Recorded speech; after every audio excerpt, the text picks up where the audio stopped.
Dr. Trisha Yeo, Chief Executive Officer of Ideas Malaysia, Your Excellencies, esteemed speakers, distinguished guests, ladies and gentlemen. Mencari timba si anak dara di bawah sarang burung tempur. Salam sembah pembuka bicara. Selamat datang untuk semua. Selamat pagi and a good morning.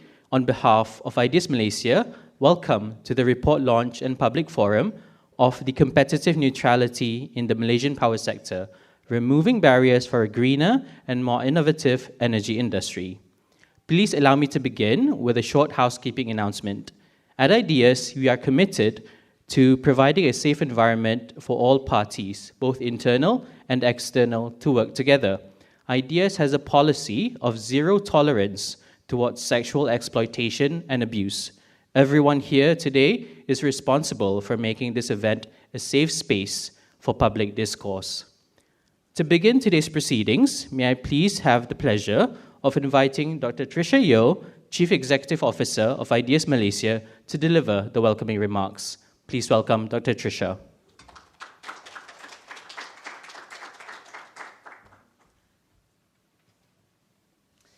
Selamat pagi and a very good morning to all of you, friends, colleagues, to Marina Maputs, Senior Undersecretary of the Electricity Supply Division at NREC, which, as we now know, is changing and being split up.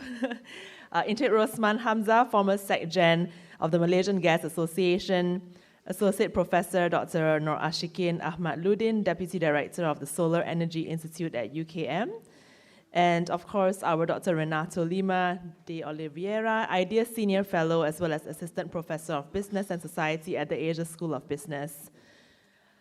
Friends from the media, diplomats, ladies and gentlemen, a very good morning and welcome to the Ideas launch of our policy paper on competitive neutrality in the Malaysian power sector, removing barriers for a greener and more innovative energy industry. Firstly, I would like to thank the European Union for the support of this forum.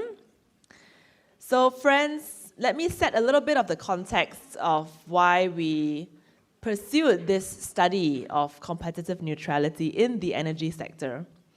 Ideas has in the past authored several papers on energy transition, which is now also the name of the new ministry. And this has been supported by, of course, again, Dr. Renato, our senior fellow. And we looked at the need for Malaysia to transition away from dependence on coal into gas and hopefully in the future to renewable energy. But separately, Ideas has also long worked on the issue of state-owned enterprises, or in Malaysia, more popularly known as GLCs, government-linked companies. In 2017, we published a book by Dr. Terence Gomez, then Professor of Political Economy at University Malaya, titled Minister of Finance Incorporated, Ownership and Control of Corporate Malaysia, which was very well received and continues to be cited widely today. Then between 2018 and 2020, we published a series of papers called the Malaysia GLC Monitors, covering a wide range of subjects around the issues of GLCs, such as MARA, FELDA, BERNAS, lessons learned from also 1MDB, as well as scoping the landscape of GLCs at the state government level across Malaysia, which is a grossly understudied subject. Over the last 4 years, we've also continued our work on GLCs, specifically in the area of politically appointed board members, and we have published this across multiple administrations on our Pantau Kuasa website, which you can look at, which has very nice visualizations. Most recently, we've examined GLCs through the lens of competitive neutrality, which brings me to today's subject. The OECD defines competitive neutrality essentially that state-owned and private businesses should compete on a level playing field. Quoting the OECD, this is essential for the effective use of resources within the company and thus the achievement of growth and development. So I suppose in the case of Malaysia, effective use of resources within the GLC and of course by extension within the country as well. But we know that in reality, obtaining competitive neutrality in practice is extremely difficult, especially for countries that have a heavy and strong presence of GLCs in their economy. In Malaysia, we know, for example, that GLCs account for up to 42% of the total market capitalization of the stock exchange. MOF Inc. owns 70 companies, while other GLICs, or the investment companies, and statutory bodies also own GLCs. While in 2004, that's more than 10 years ago now, the government set up the GLC transformation program to turn selected GLCs into high-performance companies. And consequently, when Malaysia was negotiating to join the TPPA, which is now the CPTPP, we successfully ratified it in November last year, there was also a lot of discussion about GLC transformation. Since then, and of late, there seems to have been less conversation with regards to restructuring of GLCs in our economy, which at Ideas we believe to be crucial in leading to a healthier, more competitive ecosystem of a thriving private sector as the engine of growth. So I know today all of you are here interested in the energy sector, so why am I going on about GLCs? It's because the paper actually examines not just the energy sector, but specifically competitive neutrality in the energy sector.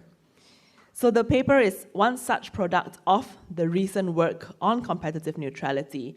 For this, we would also like to thank the British High Commission for its support of an earlier version of this work. And apart from the energy sector, just for your information, we are also exploring other sectors such as ICT and fintech, very new. So in energy, of course, many of you in the room are from the sector or are interested in sustainability. Certainly, this subject is here to stay. Across the world, we see this as a theme, a recurring theme. The world, of course, recently observed the end of COP28, at which our minister was present and gave some very solid recommendations. Malaysia, we know, has many plans for this sector, not least of which has been contained and published in the recently launched National Energy Transition Roadmap, the NETR, which has ambitious targets of 70% renewable energy capacity by 2050. But specifically relevant to our event today, and here I'm getting a little bit into what I believe the panel and the speakers are going to be speaking about, the NETR also recognizes the importance of enabling third-party access to the grid to promote competition among industry players and enable energy exports away from the traditional monopoly structure. Like many public utilities, the energy sector is also dominated by GLCs. Malaysia's existing electricity system can largely be characterized as centralized through the predominance of vertically integrated GLCs, with some variations between Peninsular Malaysia, Sarawak, and Sabah. It resembles the historical regime of electricity regulation with the introduction of elements of competition and regulatory oversight beginning in the 1990s.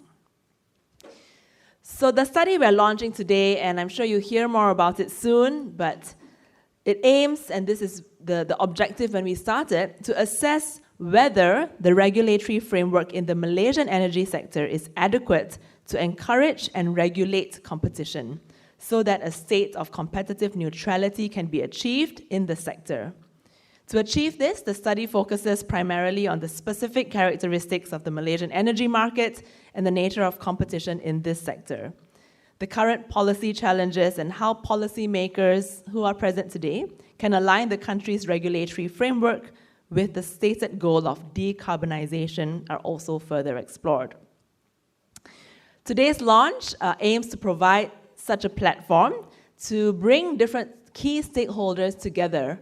We have in the room policymakers, advisors, consultants, members of the media, diplomats, who are all very interested in how Malaysian energy markets will be able to face the challenges ahead.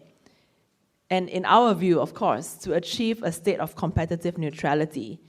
In our view, achieving competitive neutrality is also one such sure way in order to achieve the targets that we have set for ourselves.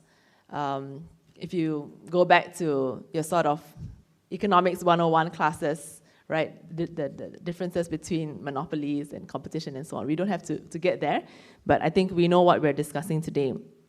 Our panel of discussants represent varied backgrounds, and we hope that this diversity will enable us to better understand the avenues that can be explored to ensure that the state of competitive neutrality is achieved in the long term in Malaysia. So I would like to thank specifically Dr. Renato again, our senior fellow, as well as assistant professor from the ASB University, as well as our Ideas, Economics and Business team led by Dr. Juwita Muhammad for their hard work in putting this paper together. And for those who continue to follow Ideas, apart from the work that we do on energy, I hope that you will also look at our other publications throughout the years on issues as wide-ranging as from business and trade to democracy and governance, political reforms which are sorely needed in the country, transparency and accountability. And we take seriously our role in connecting policymakers to the public. Stakeholders such as yourselves will be important as we continue to reshape how Malaysia looks like, and as we attempt to go through this very difficult process of democratic consolidation. We also believe that as an independent and neutral think tank, we play an important role in recommending key policies for the future of the country. And no matter what changes that we see at the administration level, thankfully, we don't have that, or we don't have to observe too much of that anymore in the next few years.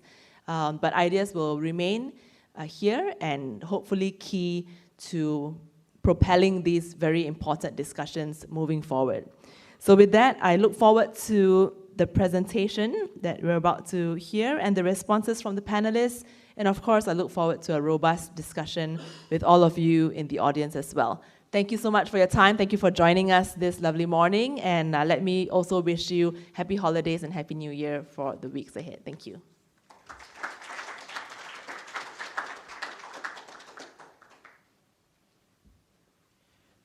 Thank you, Dr. Trisha, for the welcoming remarks. Without further ado, may I please invite Dr. Renato Lima de Oliveira to give a presentation of key findings. Dr. Renato, the floor is yours.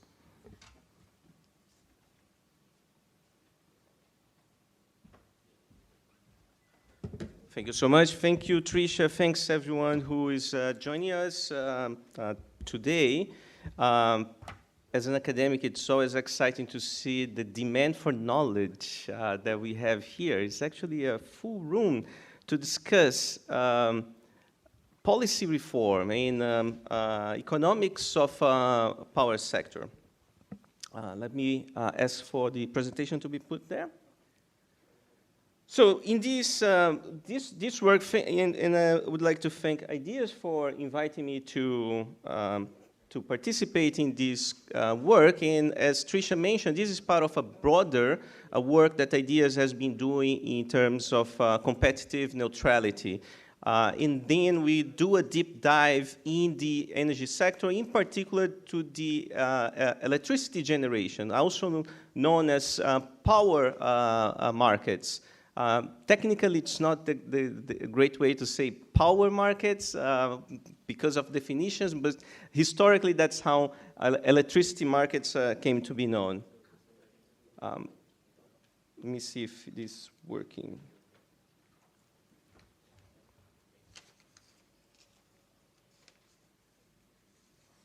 Is it going now?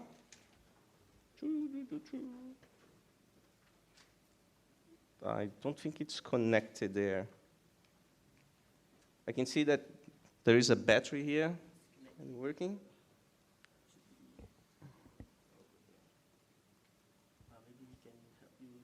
Okay, next one.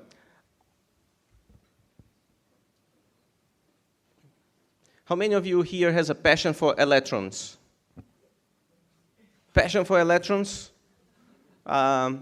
But Rosma, I also think you have a passion for molecules, right? So today we're going to talk more about electrons. So this study at the broad level, it analyzes the, let me see, I think I can read from here. This analyzes the market structure of Malaysia's power sector, and then we apply the competitive neutrality framework. It's a framework from OECD that is really helpful to understand if the playing field is fair or not, if there are undue preference to certain companies, including GLCs or SOEs. And it offers policy recommendations for promoting a fair, inclusive, and green power sector in Malaysia. But another objective of this study is to serve as a primer on the evolution of the electricity sector, the technical and political challenges of regulating the historical regime, and also what are the characteristics of the emerging regime, and what are the issues that one needs to tackle in order to promote power market reforms.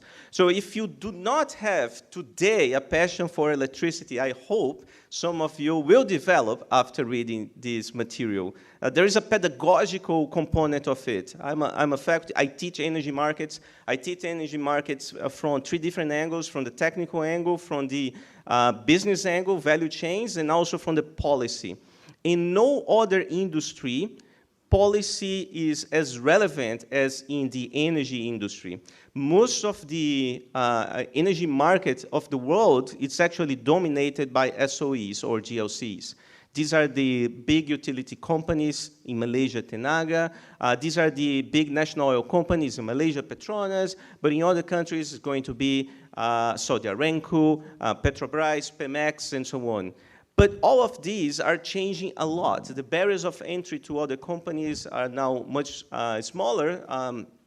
Renewable energy allows for decentralized generation. In the this presents new challenge for the regulatory regime. Next. Why? So what are the changes that we are observing in the energy industry? The power system is changing in response to environmental pressures to decarbonize.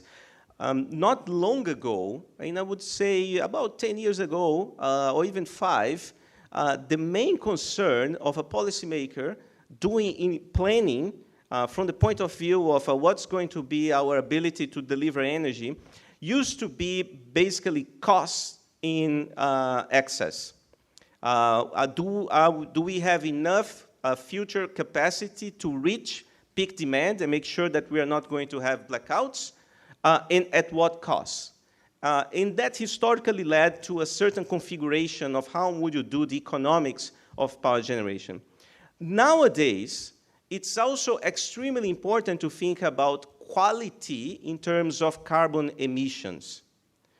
So if we used to concern on just the quantity, do we have enough, then what's the cost? And sometimes the security of it.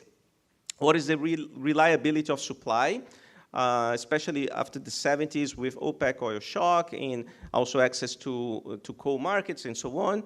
Nowadays, being able to achieve that, but also with green characteristics, with low carbon source, is critical. So regulations that were once appropriate towards creating a market that would deliver energy and would deliver at a certain cost, they may now be a barrier for innovation, for energy efficiency and decarbonization.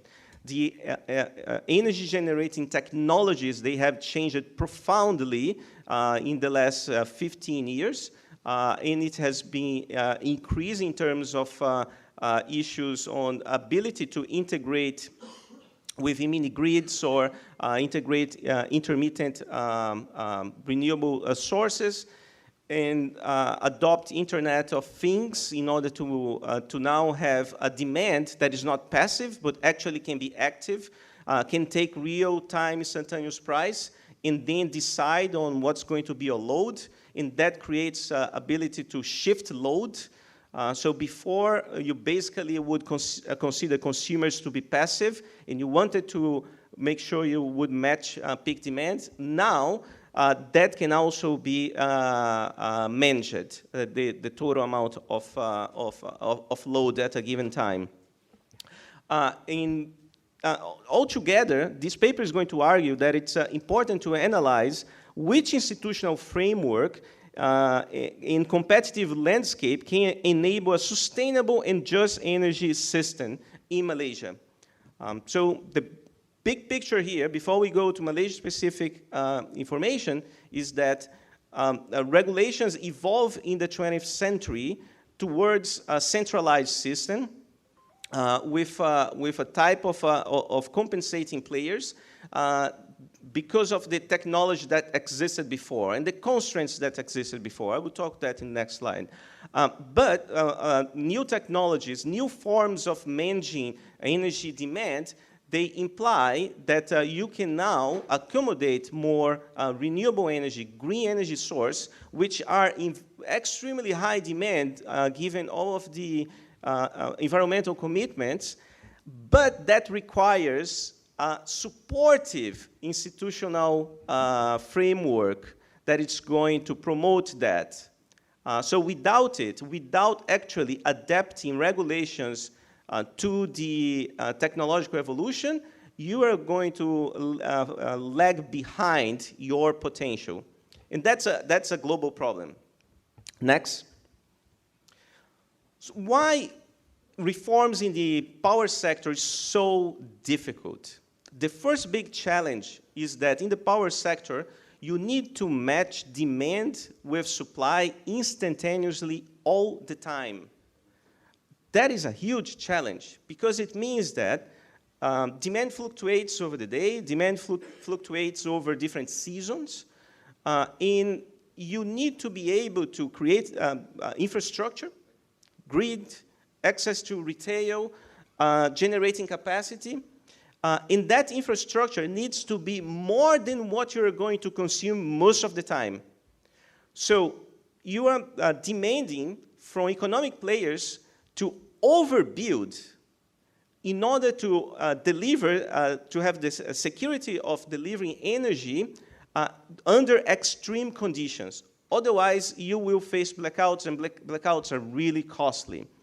So the challenge of investing in a common infrastructure, like the grid, and then access to different industry firms and houses, and also matching that with generating capacity, some of this capacity that it's not going to be running most of the time, that's going to be there for backup requirements for when your systems reach peak capacity, in that you also need to invest today for a demand that will only come in the years to come, according to the growth of the country.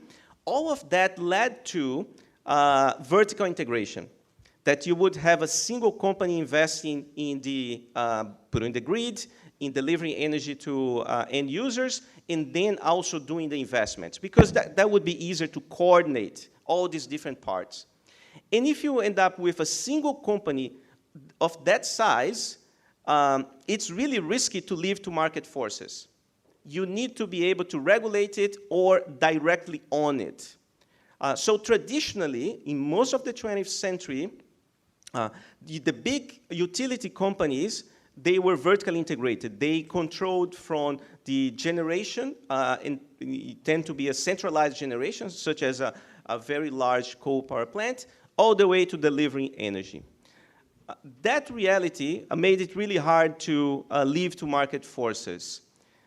However, electricity reforms in the 90s, in the 80s and 90s, starting with in the UK under Margaret Thatcher, started to play with, okay, what if we actually break up these monopolies and have different retailers? What if we keep the grid as a regulated rate of return? And also, what if we can auction and promote competition in the generation?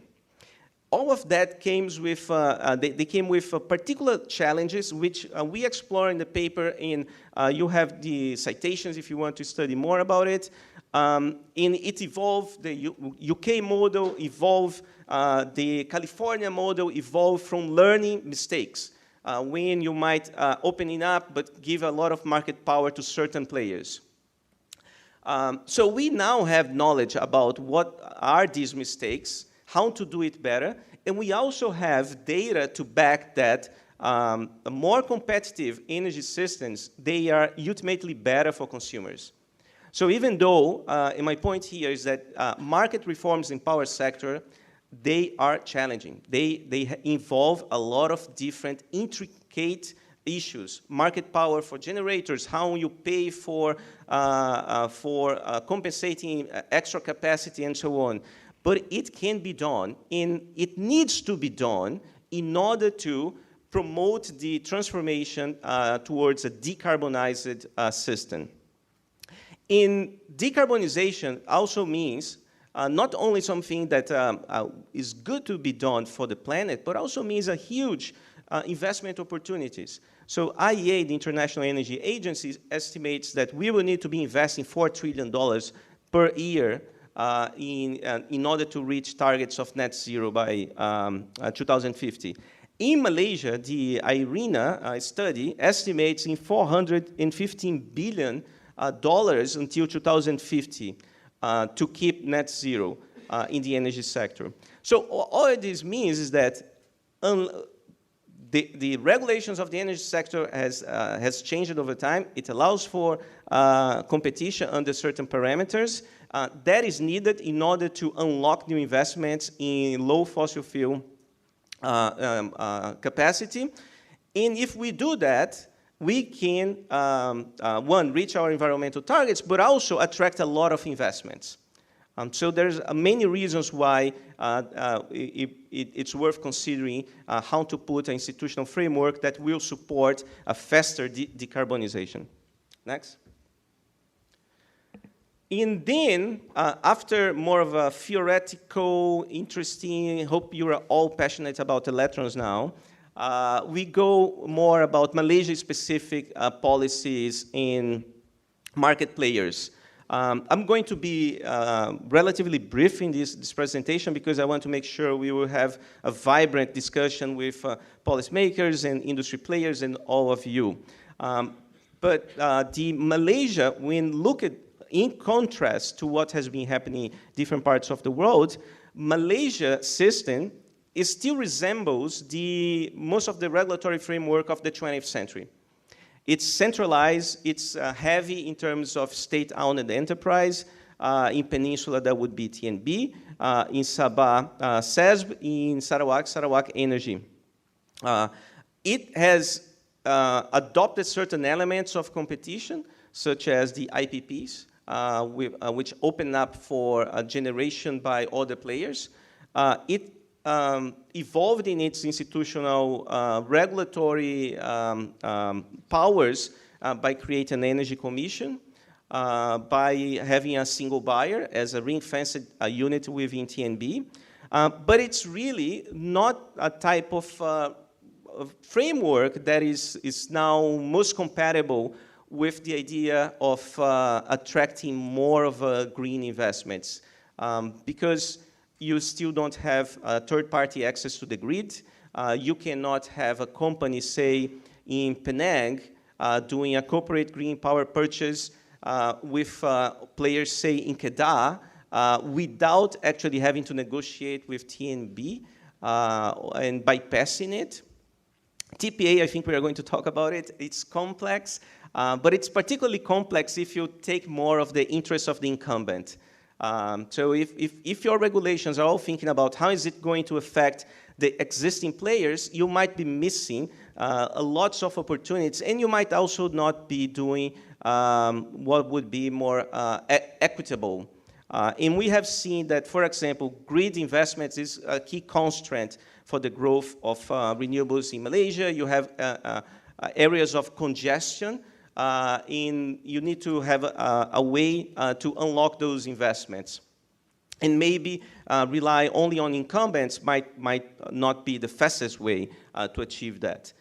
Over time, we have seen also an effort of a more ambitious energy reform, which was the MESI 2.0, but that due to several factors, including a sudden change of government during COVID, and then packages to support, socially support energy consumers in time of distress after the the COVID crisis, it was not implemented.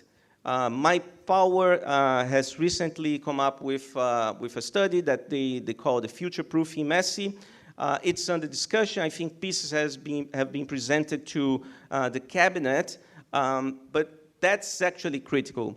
In fact, if you look at all of these new documents, really beautiful presentations that can only be matched by Ideas team in doing their visuals. If you look at the energy policy, if you look at the NETR, the 1 and 2 and so on, they briefly mention that, oh, and we also need to do institutional reforms, opening up the energy sector and so on. But they do not detail. There is no timeline, and there is no clarity of where it's going to be. What kind of energy markets are we going to see? Are we going to have a complete opening of the retail market? So you could buy energy from a different company, not necessarily the existing players. Are you going to see more of private investments, including ground-mounted solar, which you cannot today? Are you going to have more clarity about the sequence of LSS to give predictability for investors and so on? All of that's actually critical to guide investments. It's not there yet. Everyone recognizes that this is like a critical missing piece.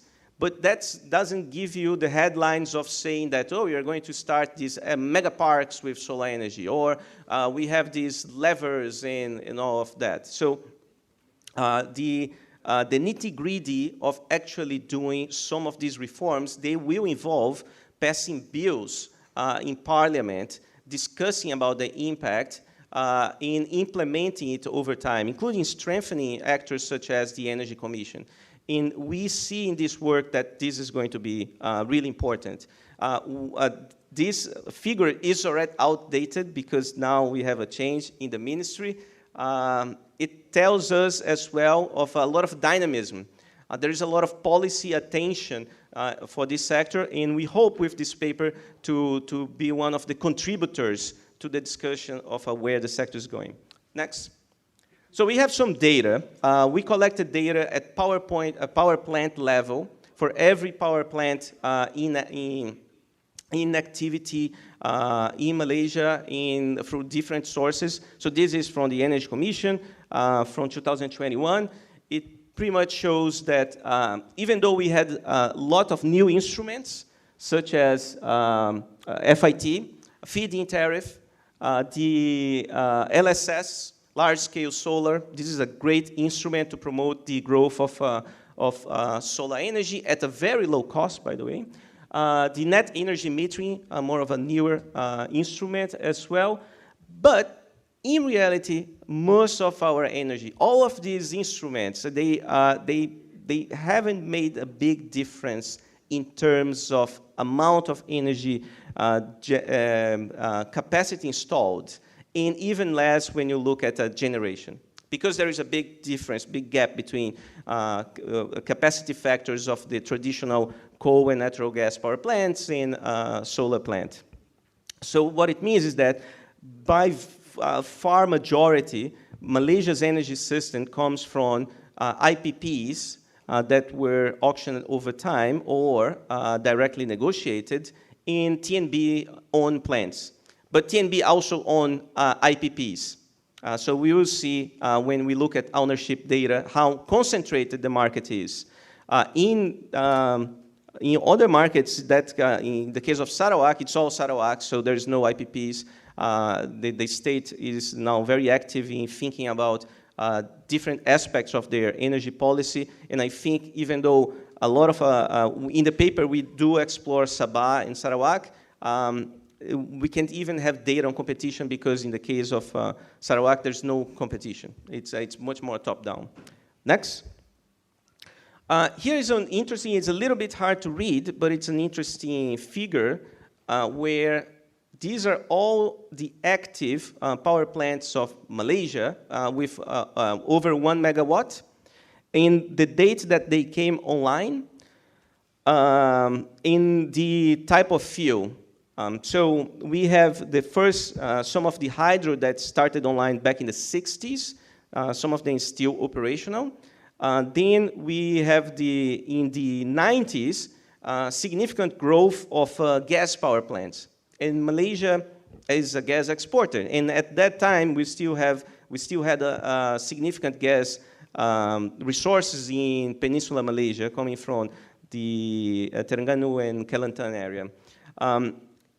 Coal power plants is something of a recent introduction in Malaysia. In fact, when we do the data by years, the typical coal power plant in Malaysia, on average, it would have 13 years.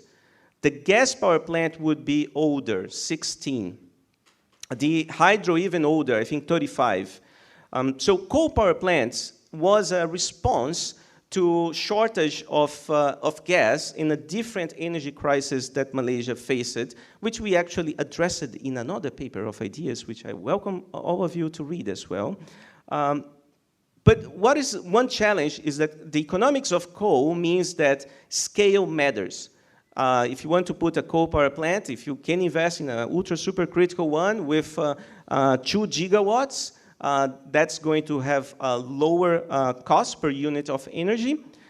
But it also means that you are probably going to stuck with it in your energy system for the next 30 to 40 years.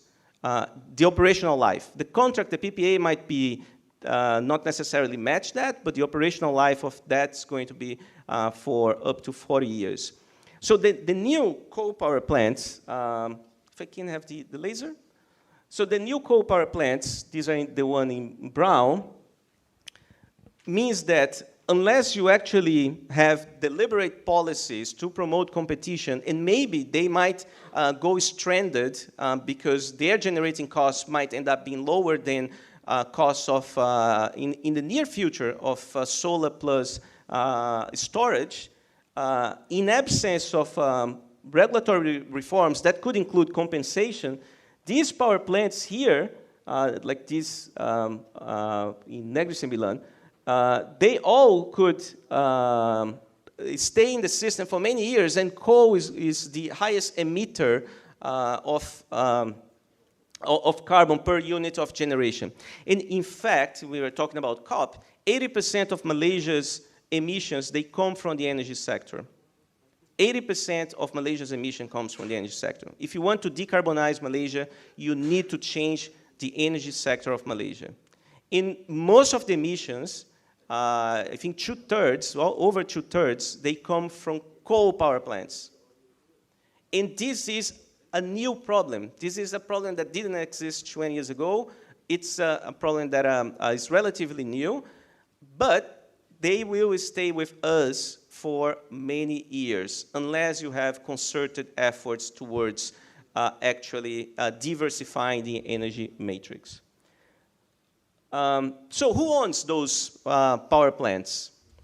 When we look at ownership, and what we did here was to look at the thermal power plants, the vast majority, the coal in the natural gas. What we have is that TNB has roughly half of the energy capacity of the country in terms of ownership, the generation capacity, followed by a few players. So Petronas looks small here, but this is the Pengerang generation. And then we have EDRA. YTL was basically out because some of the power plants have been decommissioned, but they recently, and that's something that's not in the paper because it was very recent, they acquired participation with Hanhill in Sabah, so they're getting back to the power sector in Malaysia. Then you have Malakoff and a few others. So essentially, most of the power of the country comes from a few players, in some of them with what is another line of work of ideas is of the GLC connections, either institutional investors or direct ownership of different funds that are linked to the government.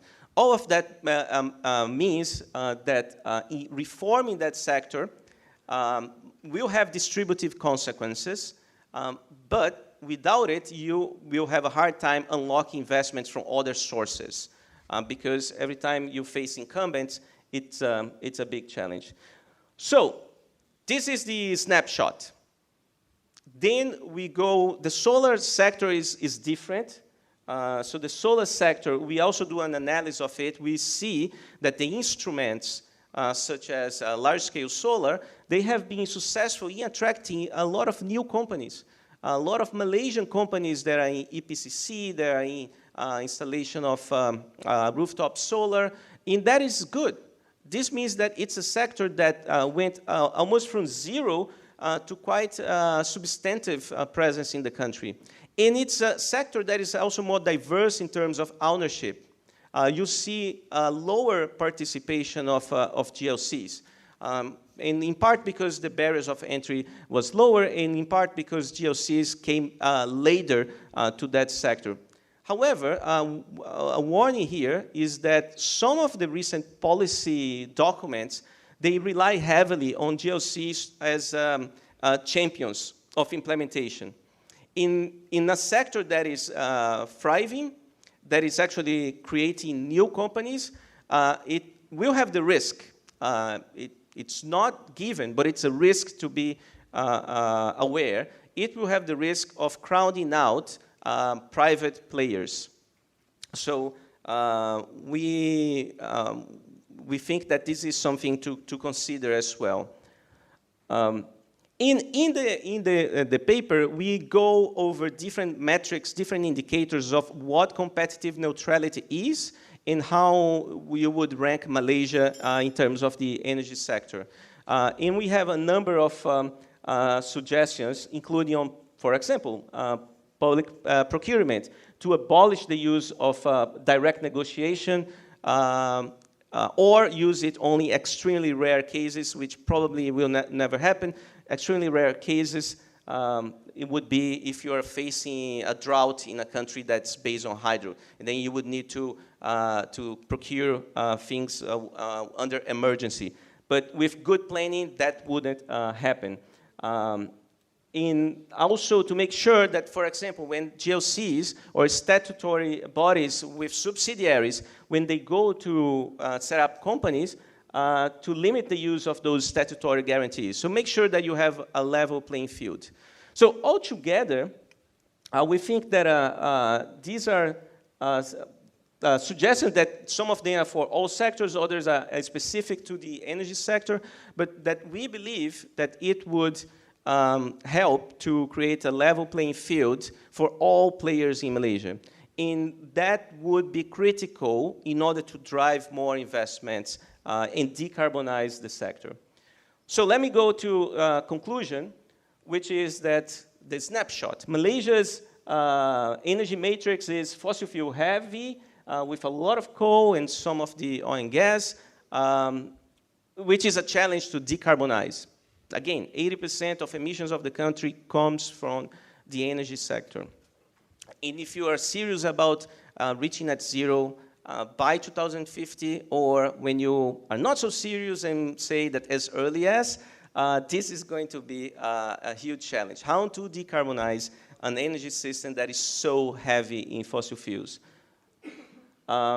We have a regulatory framework that is mostly with a legacy component, that they resemble what other countries did throughout the 20th century. But it's not necessarily the best regulatory framework to promote new investments, to accommodate variable, intermittent, renewable energy. So this is worth revisiting. And we know that the different policymakers within the Malaysian government, they have given a lot of time and attention to that. So the key thing here is push it forward. Solar is the, most of the studies, they point that how Malaysia is going to decarbonize, there is no single fuel of the future. Maybe fusion, but it's always an elusive target. So likely, we are going to live with a multiplicity of fuels, of energy sources. However, some of them may be predominant, and solar, in the case of Malaysia, that would be the case. There's limited potential for wind. There could be more wind depending on how wind technology evolves in terms of being able to install in low wind conditions and harness energy. There is potential for biomass in a country that has so much palm oil and other cultures. But the key, really, the one that could scale most in Peninsula, in the case of Sarawak, it would still have a lot of hydro potential and then convert to green hydrogen and so on. But in the rest of the country, solar is likely the winner.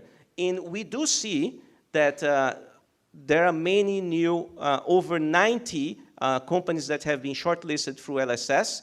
So this is a good thing, a policy that created jobs, that created local companies. And it's important to make sure that this sector doesn't get concentrated in the hands of a few companies that then would have a lot of regulatory power, market power, and so on. So finally, let me finish with a call for action. We have knowledge, we have data, we have international commitments, we have advocacy on these issues. We need to move forward in terms of adequating the regulatory regime of the country to one that can support the growth in accommodating more of renewable energy sources. And critical for that is to make sure that the investment options, the investment considerations, they are fair, they are not tilted towards any single player, regardless if it's a single player of a given private company or a state company.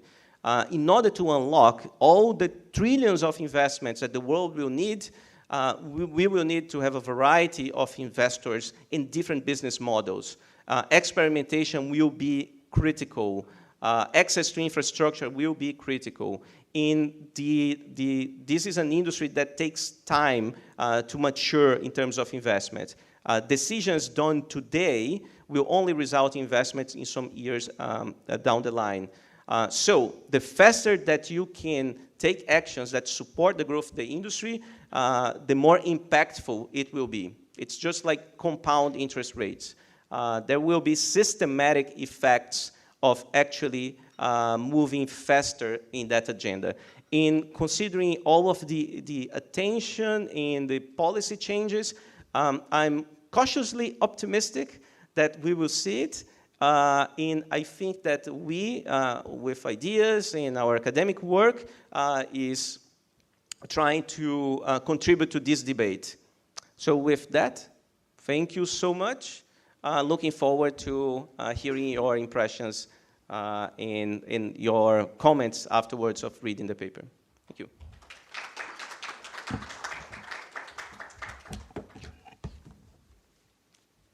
All right. Thank you, Dr. Renato, for the insights and engaging presentation. Another reminder to everyone, you can download the paper that has been presented by Dr. Renato just now by scanning the QR code on your table. Distinguished guests, ladies and gentlemen, now we will continue to our next session, which is the panel discussion. May I please invite Dr. Juwita Muhammad, Director of Research at Ideas Malaysia, to the stage for the panel discussion session.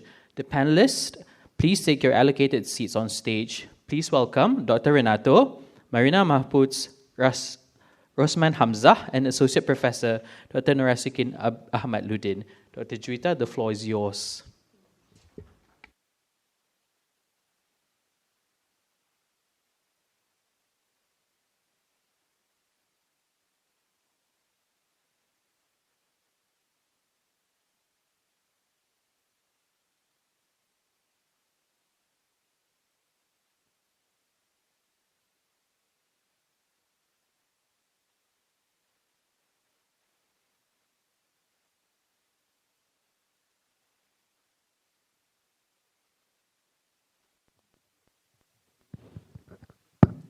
Thank you so much, Shazwan, and thank you so much, Renato, for sharing with us your findings. I'm going to jump right into the discussion. Ladies and gentlemen, if you do have any questions, please keep those in mind and lined up, because right after the two probing rounds, I will open up the floor for a question and answer. So I would like to give the opportunity to the discussants to give their initial reaction and feedback to the findings presented. So maybe we can start with Puan Marina Mahputs from NREC, if that's okay, ma'am. Go ahead.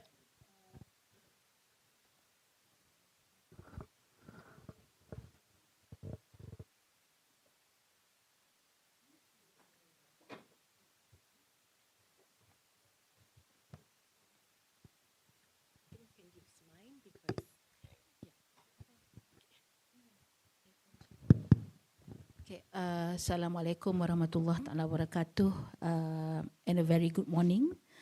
First and foremost, I would like to express my sincere appreciation and gratitude, especially to Dr. Trisha, and also together with her team for inviting the ministry to also participate in the session this morning. So I'm hoping for us to have a more Q&A session, because by having a ministry, usually they want to ask the ministry in terms of the policy and what is the way forward for the issues that has been raised up. So I hope we will have a very fruitful discussion. As for your question just now regarding Professor Renato presentation, actually most of the things has been captured by Professor Renato, so I don't think I have to talk that much. But okay, it's a very complex issue, you know, when you're talking about market reform for the electricity. Power sector in Malaysia is a very complex issue. I can see that based on the presentation just now, most of the things that has been captured by Professor Renato, but there are one particular very pertinent thing I think that we also need to address is actually the mandate given, meaning that what is the regulatory and also the framework? What are the if in bahasa we call it the punca kuasa? Yeah, what is the legal source that has been given to the power sector? As you know, for the power sector we have the Electricity Act, okay, the 447 Acts, Akta 447, which to me I think I'm not going to say it is a very archaic act, but it was formulated I think many years ago. So for most of the issues that has been raised today within the Professor Renato presentation, it's not being addressed by the law, because the law, it was formulated I think a very long time ago, you know. It was formulated a very long time ago. I think it was before 1990s. So when you said about you are doing so many things, but in the same time we must remember that the law does not permit it so. So the task for the ministry actually we know, I think all of us in the room know what we should do. I mean, what's the way for us to move forward. But the biggest challenge, the biggest task given to the ministry is actually to amend the law. And it is not easy. I tell you frankly, it is not easy to change law in Malaysia. As you also can, I think most of us know that the Parliament just recently approved the Energy Efficiency and Conservation Act. Yeah, that one took us 6 years to table the law to the Parliament. So this is the biggest challenge that we are facing. And we try, I think it is in the progress. I mean, the ministry is amending now together with the regulator, and we're going to actually we already started it. I think it was last year we started it, and there are so many issues that's been raised, especially from the AG chambers. So this is an ongoing process, and we hope that we can resolve it as soon as possible to amend the law. So if any of us in the room used to follow the parliament session, then you see there's a question when going to do the TPA, whether you're going to amend the law, that kind. So that is the biggest, I think, the biggest challenge and the task that I see from the Professor Renato slide presentation did not address in terms of the law and the regulatory. But I think the rest of it, that is in line with us. So we know what to do and what are the steps that need to be taken for us to do the electricity market reform. Okay, that's my comment for now. Thank you. Thank you, Puan.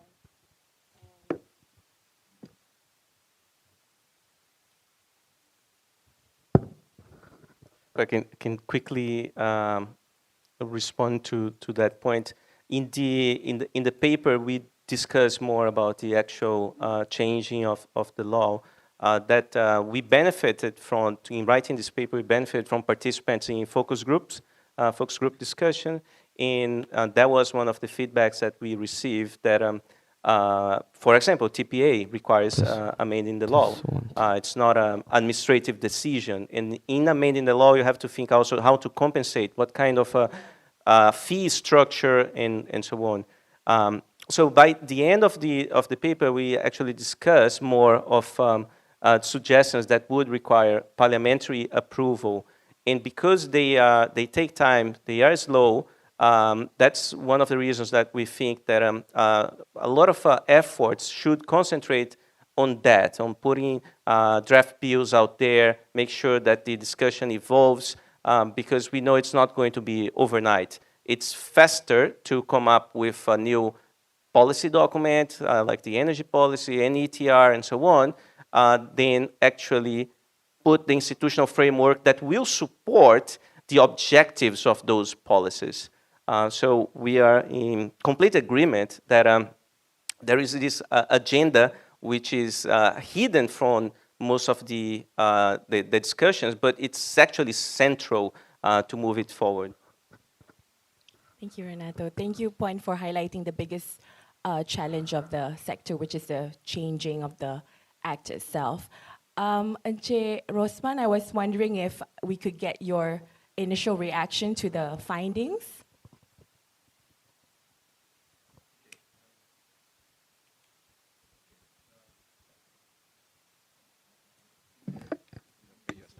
Okay, so basically, I think just now Dr. Renato mentioned who has passion with electrons.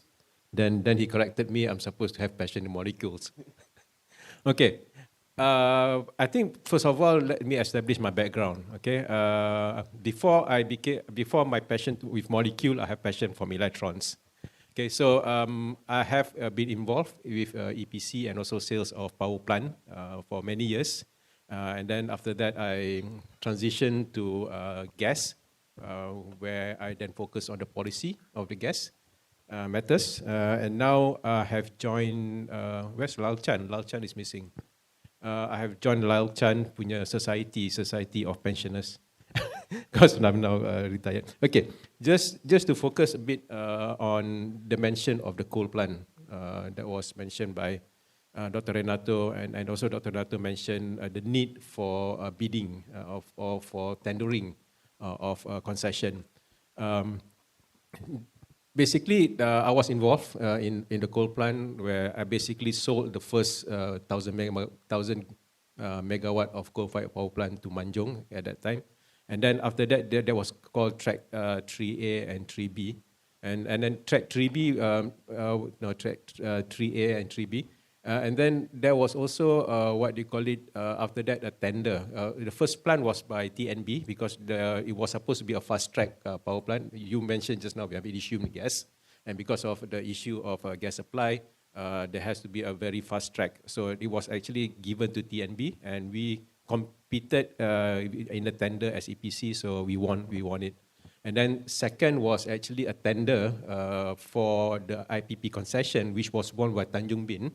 And then at that time, Tanjung Bin was in partnership with us, so we won it. And then the final one, which is quite, is there a media here? Okay, so you want to know the backstory, you come and see me. But it was actually won by Jimah Energy East. At that time, it was by Jimah Energy East, which was later sold to Tenaga Nasional.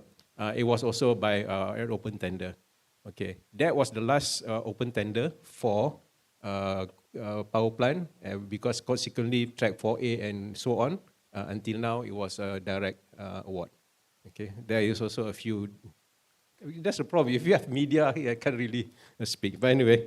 And then you mentioned about the ACTA just now. I was actually excited when ACTA Bekalan Electric was tabled for amendments. I was actually waiting for, because early this year during the launch of METO, YB Tuan Nik Nazmi was mentioning about TPA, that TPA is coming. So I was expecting that the amendment to the Electricity Act will include some TPA element, but apparently the amendment was already tabled to facilitate EECA, which is the Energy Environment Convention Act, which was passed by Dewan Rakyat. But if you see the atur cara Dewan Negara, the act is missing. It's not on the list. Okay, that's not on the list. So we took 6 years. I think Lalchan, when was we first started on the CA? I can't remember when. Yeah, it was. Yeah, okay. So we took so long, and then finally it was approved by Dewan Rakyat, and then suddenly it's gone missing from Dewan Negara punya atur cara. Now I'm in trouble. Because the media will then go. Because this is not, I won't say this is an insider information. You just look into the atur cara. You can see it, okay? And finally, I'm here today. I'm supposed to represent the gas industry, to give a perspective on the gas industry. Later we will talk about it. But I'm glad Marina is here, because then I can ask her a lot of questions in regards to the cabinet reshuffle, because it is an interesting time, because I'm really excited to see what mandate does METPU. I call it METPU because you don't have an acronym that, so I give you an acronym. Ministry of Energy Transition and Public Utilities is better than METAPU, and so METPU. So I'm really excited to see what's being planned forward. Thank you, sir. Professor Madya Noasikin, may I get your first initial reaction to the presentation? Okay, Assalamualaikum and very good morning. First of all, I would like to say thank you to Ideas for inviting me today. So today I'm representing universities, so I will talk like a different angle, not like the our ministry people and also from the industry people. And also I have actually my sifu here, Mr. Lalchan, also my sifu. Just to brief you a little bit about my background. Before I joined the university, I just joined 2007 actually. Before that, I was with the Malaysia Energy Center. PTM last time with Mr. Lalchan, and we started actually. I think it's very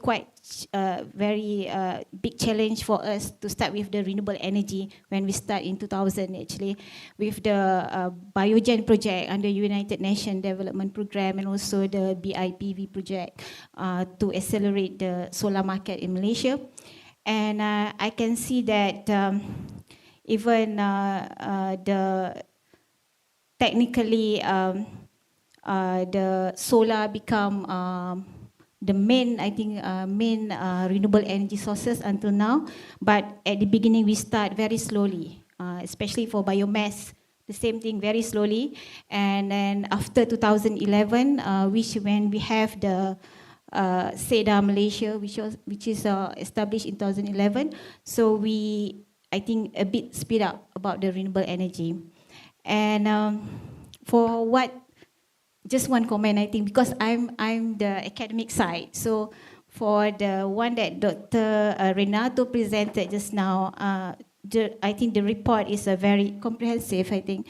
The comment is just, not the comment, it's just like a recommendation. Because I can see that when we talk about the liberalization of the energy or power sector or energy market, we can look a different experience from the other country, right? From the developed country where they have not, sometimes it's not 100% free market, or they do the reform for, to do the reform for all parts or the portion of the market. For Malaysia, what we can see from the figure that Dr. Renato presented, actually we open a little bit about the generation because we have the IPP, right? That's the thing, that the open market only for generation, but not for the transmission, distribution, and also the retail. So I think recommendation maybe for future, maybe we look into to do the analysis, evaluation for every parts of the market to see what is the impact if we open for the society, to open, and the impact to the society. I think that's from my side, the angle of the research. Okay, thank you. Thank you, Prof. Madia. Coming back to Renato, thank you again for sharing your findings, but coming back to the heart of the discussion, which is on competitive neutrality, in your view, can implementing a competitive neutrality framework in the Malaysia's energy sector, can it aid further energy transition in this sector? What is your take on that? Short answer is yes. That would be helpful. There are different small and big different obstacles for free and open competition in the energy sector. There are ownership restrictions. There's concentration in the hands of a few players. There is land ownership access challenges when we go to solar energy, because solar is going to be land intensive, so you need to have access to land in order to put new solar farms. That's also a challenge, and that comes into state government's purview. But overall, dealing with adopting a competitive neutrality framework would be one of the instruments towards further promoting the growth of the energy industry in Malaysia, which not only has a potential of, Malaysia has about, I think, 36 gigawatts of installed capacity in total. I think Peninsula is about 36 gigawatts. Not only we have a lot of opportunities to replace those existing industrial parks towards more of a green sources, but also to export. Singapore is there in the market saying, please give me energy, green energy. Sarawak might be the first mover of that. Indonesia, actually. Even there's this audacious or lunatic plan to bring solar energy from Australia all the way to Singapore. Some of you might be familiar with that project. It was on hold, but now returning. And then we have this opportunity to actually have Malaysia as one significant source of energy exports of electrons. This is going to be potentially really interesting because Malaysia is an exporter of natural gas with liquefied natural gas.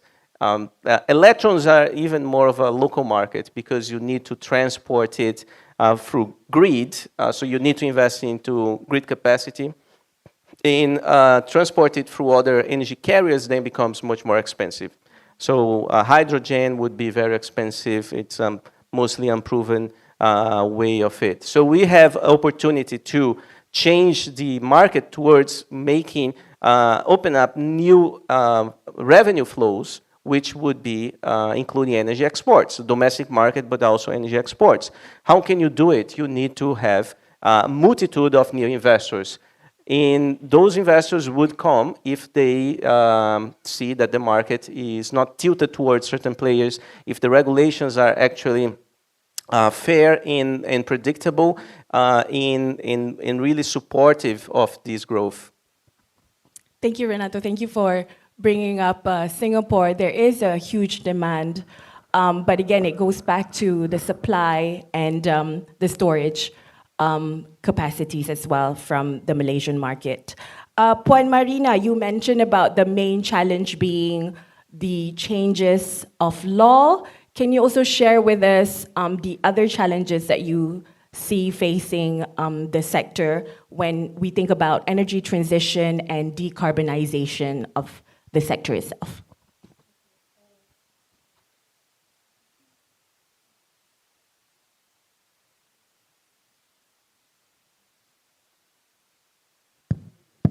Okay, it's okay. All right.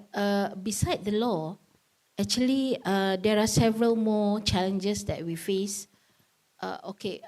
Just now Mr. Rosman was saying that he wants to know more about this new ministry. Okay, what is the way forward for the new ministry? Actually, I'm quite happy with the news because we have been planning to have a single entity for a very long time. You know, because if you can see, I take for example like Thailand, they have a Ministry of Energy, but energy in Malaysia is actually scattered everywhere.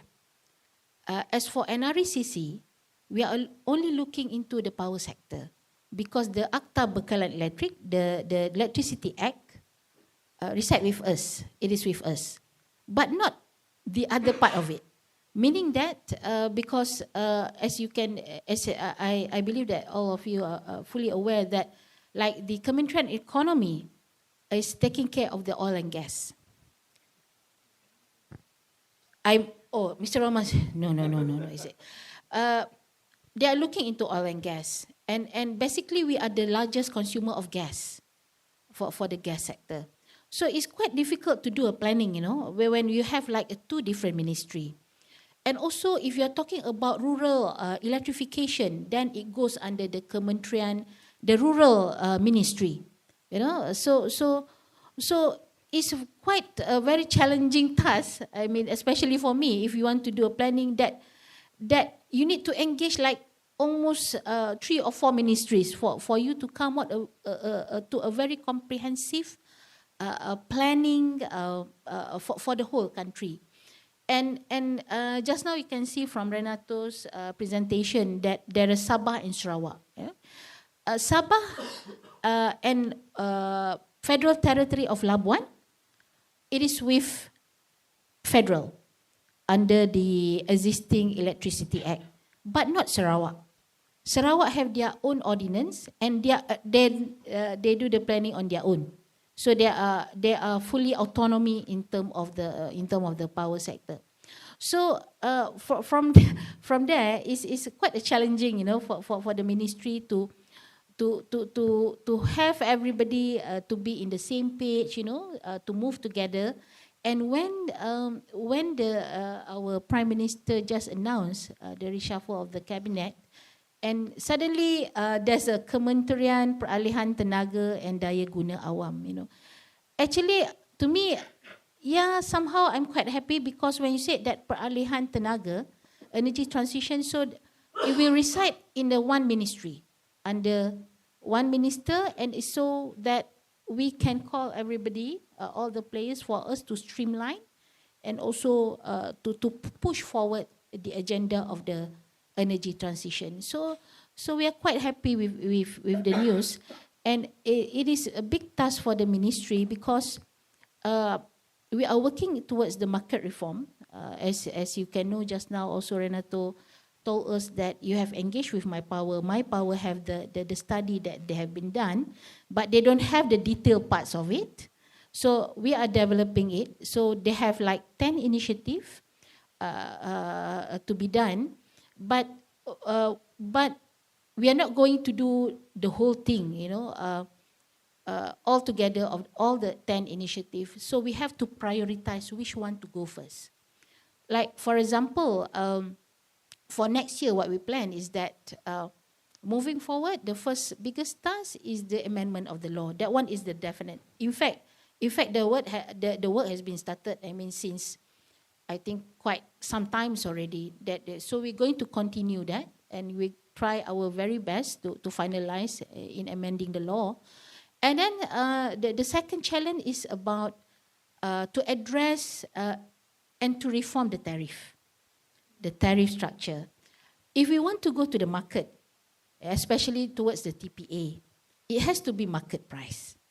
It cannot be, this is the kind of readiness, I think, not only among the industry player, but also the readiness of all Malaysian. You're not going to hope to have a subsidy, some category of consumer subsidizing another category of consumer.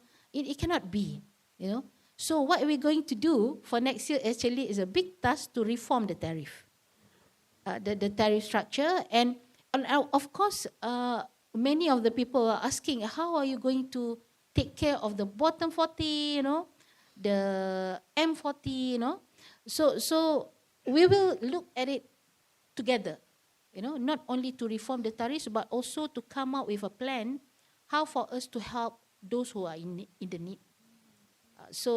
But we need to make the tariff structure to be correct. I mean, it's a cost-reflective tariff.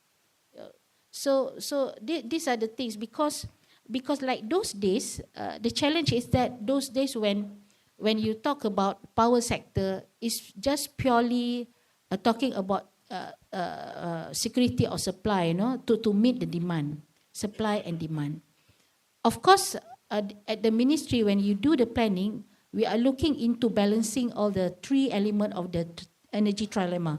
You need to balance up between affordability of the people, are they willing to pay? And then you need to ensure the sustainability, is it affect our ecosystem? And also we need to address the most important thing is the security of the supply. So the trilemma, if of course, is that is the first agenda when you do the planning. It must, maybe it cannot be like a very perfect triangle, but you must at least to minimize the imbalance of it. So it must be equally important between the three elements. So that is the challenge, because currently with our current tariff structure, there are certain category of consumers subsidizing the domestic. That I have to I think all of us knows about that. So we need to make the structure correct, because nowadays I can see that electricity is not only talking about supply and demand, but also it becomes a commodity, a commodity that you can trade. There's a demand coming, okay, Singapore wants this much, and sometimes also Thailand also wants this much, So there's a possibility for it become a growing economic sector. So the approach will be different. So in order for you to move into that position, to become market reform, then there are certain consumers also that we need to protect. Okay, for those who need helps and they can afford. Because if you ask most of the domestic consumer, they don't even care much about green agenda. What they want for the domestic is that, can I get a cheap electricity bill every month so that I can afford to pay, my children's tuition fee, to buy food, and food is getting very expensive nowadays, So these are the issues that we need to balance it out. So the big task, the big challenge for the ministry for next year, beside amending the law, is also to look into the tariff reform. That is one of the key initiatives under the Massey study. Tariff reform together with what we call it the targeted subsidy for those who are in need. That is in line with the current government aspiration. And another thing that also I think recently our previous ministry, YB Nik Nazmi, has announced is that we are also keen to look into the position of the single buyer. Because in order for you to have the TPA, you also need a very independent market aggregator. It's a very independent. So I know that some industries said no, no. Even though you ring fence them, but they are still under TMB. How sincere they are. This kind of questions. But these are a work in progress that we're going to look seriously. If we want to do the TPA, we want to do market, then we need to have an independent market operator. So these are also in line. Big three tasks: managing the law, tariff structures, tariff reform, and also the targeted subsidies, and also the independent single buyer. So my plate is full already for next year. But yeah, there are many more things for us to do. But slowly we are moving to that. To that pathway. So that's my comment for now. Okay, thank you so much for sharing with us biggest challenges, especially on tariff reforms and linking it to the energy sector becoming possibly the exportables, one of the exportables for the Malaysian, from the Malaysian economy. So, Encik Rosman, I saw that you were shaking your head during one of the interventions. So I will let you have the floor, but maybe you want to also reply to what was said before and when you were shaking your head not in agreement. Was Ministry of Economy and Oil.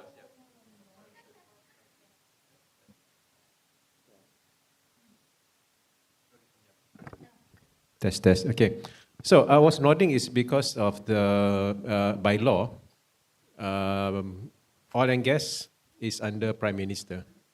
Okay. So it used before last year. It was simple because EPU was reporting directly to the Prime Minister. So it's easy for the Prime Minister to turunkan kuasa to at that time Datuk Seri Mustafa Mustafa Mohamad as the minister under the JPM. So it was in simple. But now it's different ministry. So you need to be careful on that. Although visually we see Kementerian Ekonomi leading the discussions in terms of oil and gas, but by law, PDA, which is the Petroleum Development Act, and also Gas Supply Act, the is actually Prime Minister. That's another thing that when you talk about single entity, those are the things that will be a bit complicated later on the Act. My concern is also the robustness of the policy. Let's just, for example, take TPA. Okay? Actually, since 2010 or something like that, I was actually calling for third-party access for for electricity.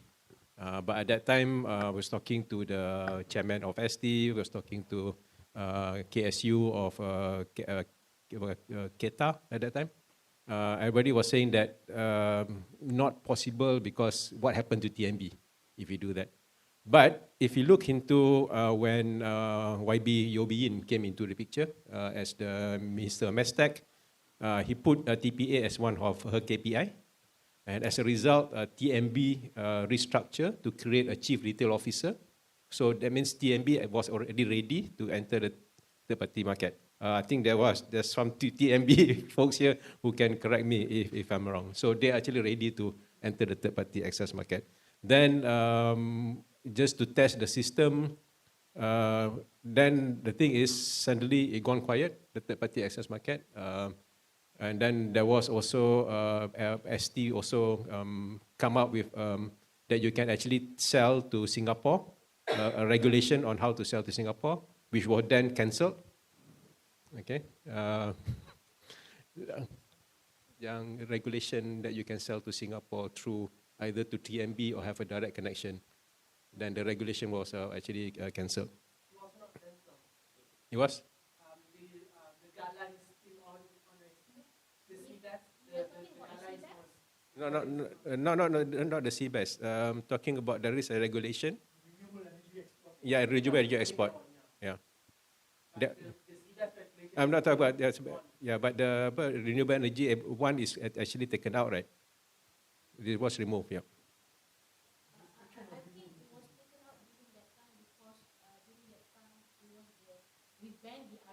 Yeah, exactly. Yeah, okay, exactly. So that's why I said robustness of policy depending on. Yeah. Okay. So that's why I said robustness of policy kind of thing. It depends on who the ministers is at that time.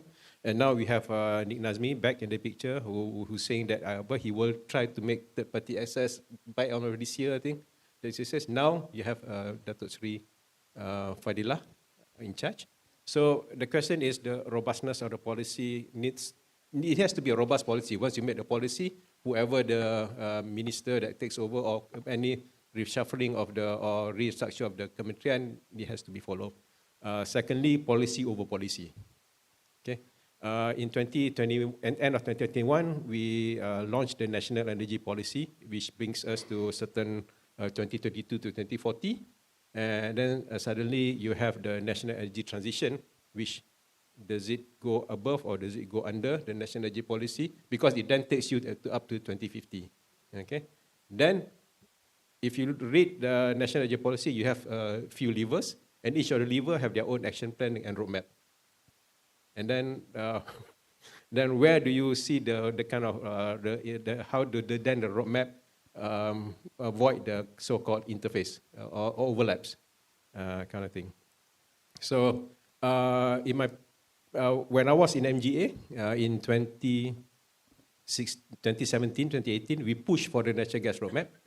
That natural gas roadmap should be released early next year. It's supposed to be a cross-cutting policy because when you talk about natural gas, each lever, natural gas plays a role in each lever for energy efficiency, renewable energy, bioenergy, green mobility, even hydrogen. You have natural gas playing a role, so that's why it's a cross-cutting enabler policy. It was actually drafted by KE, Kementerian Economy, but now will it be drafted by KE or will it be drafted by Kementerian and Ministry of Energy Transition? So that's a question of ownership kind of thing. Because the problem is government is if there is ownership for certain policy, then it becomes a hantu tak bertuan. Then it will go floating around and they will never get done. Okay, so that's why we call it hantu tak bertuan. So you need to have some guardian of the policy for it to fall through. So that's the thing that the concern that we have in terms of it. And the thing is, then you talk about the National Energy Council now, because they are part of the Malaysian energy policy is to have National Energy Council. So it's now actually National Energy Council is planned. There's already what I call it a principal assistant director appointed to become to become the secretariat of the National Energy Council, but the person sits in Kementerian Economy. So won't that now be under Kementerian Economy, will all be under Ministry of Energy Transition? So in the next few days or 1 week or so, it will be very interesting to see where everything is falling apart. So this is where your opportunity actually to lobby to Marina and his minister, where you think anything should be located. Okay, this is the best opportunity now. Where do you prefer the policy to be located? Thank you, Mr. Rosman. Actually, I wanted to add on to that. So you mentioned the challenges on implementation and jurisdiction, but coming from the gas sector, do you see Malaysia's reliance on natural gas posing a threat to its transition plan? Before COP28 or after COP28? Because yesterday COP28, I think all the nations agree, for the first time, fossil fuel is in the text that we should transition away from fossil fuel in order to reach the to maintain 1.5 degrees Celsius and also the net zero by 2050. Then we bring to the NETA, which is National Energy Transition Roadmap, which then says that, okay, today percentage of gas in the total primary energy supply is 41%. Okay, by 2040, according to NEP, it will go down to 30-something. But NETA then forecast that we need to have a 56% in the what you call it in the national energy mix. Why? Because of solar. Okay. And the thing that is I don't see in NETA is battery storage. Okay, because solar is intermittent, it needs to be supported by battery storage. So you need to put in battery storage. Okay, so then you come to question of affordability. If I have solar battery storage, will that be possible? If you have to have 20, let's say you have to have 1 gigawatt of solar for 24 hours, you need to install probably 4 or 3 gigawatt of batteries or 4 gigawatt of batteries just to have 1 gigawatt of continuous supply. So the question is, when you have, this is the question that that was imposed. A lot of countries support the phase out of, if you notice, the countries that support the phase out of coal and also fossil fuel, they are US, EU, and the island states. I can understand the island states because they say if I sign it, I signing my death warrant, because in the next COP, probably the island will disappear, so we can understand that. But the concern is people, countries, the US and EU, is pushing for phase off of fossil fuel themselves are, I won't say hypocrite, but European suppliers have already signed a few LNG contracts with Qatar that goes beyond 2050. Okay, so you go to the COP, you say that I want to phase, you, developing countries should phase out fossil fuel, but I myself, it's not. Then you talk about, anybody from Germany here? Okay. Germany is a champion of renewable energy. Our Renewable Energy Act was based on the German model. But if you look at, I think last year, the energy consumption in percentage of coal is similar to Malaysia at 20-something%. So the beauty of what you call it, country like Germany, that kind of Germany, whatever, they can have 100% installed capacity of renewable energy, but they can actually import coal from Poland, they can import nuclear from France, because of the interconnection. So back to the question where gas fits in the energy transition. According to NETA, yes, we need gas. Okay, the concern is not whether to need gas or not. The concern is more like supply. Do you have enough gas later in 2050 when everybody is asking people to stop investment on gas? So in 2050, we will have an issue that you need gas, but there's no gas because people have stopped investment because of COP28 decision. So that's a big question. But gas will not threaten the growth of RE. In fact, in order for you to grow RE, you need gas. Okay, because the thing is, the other issue that Malaysia has is everybody wants solar. Because Lanchan, money is sexy, right? Money is sexy, so everybody wants solar. Because why? Solar is easy to install, easy to deploy. I can have a very quick, very quick installation, then I can build solar. Expertise, no issue. Supply, no issue. Manpower, no issue. That kind of thing. But I bring it to NETA. NETA has levers of EE, RE, bioenergy, hydrogen, green mobility, and CCUS. What about biomass? Because if you look into the bioenergy, the focus is very much on biofuel. What about biogas? What about hydro in Malaysia? What about small hydro? Then what about new technology like OTEC? What about geothermal? Although we don't have a real geothermal, you have a water that you can actually, you can generate something. It will be expensive, but you can generate it. Then what about a solar thermal, for example? So those are the things that I would say there are a lot of opportunities, the kind of thing. But until the renewable energy is able to supply a baseload power, to the requirement of, now we're talking about 18 gigawatt of peak demand in Peninsular Malaysia. 18 gigawatt, okay? So 18 gigawatt, if I were to install solar plant to supply 18 gigawatt, maybe let's take the whole Pahang and put solar panel in order to get that kind of thing. So you are looking into that kind of magnitude. Transition is not easy. We need to transition towards zero carbon fuel, whether it's renewable or whether it's gas with CCUS kind of thing. We need to transition towards that, but it's not easy. Until you have that technology, you still need fossil fuel. And this is where I come to the point of Marina. Energy security is number one, because you can tell TNB, okay, TNB, can you buy 100% RE? Then suddenly you have a blackout because there is heavy cloud cover, you cannot supply any more solar, there's a blackout. And what happened to TNB? TNB kena. And what happened to Marina? Marina kena dengan minister. What happened to Marina minister? He didn't get elected. So for us, easy for us to call, I want 100% of RE now, but policymakers have to ensure the lights are on all the time. So that's why TNB has the motto of keeps the light on.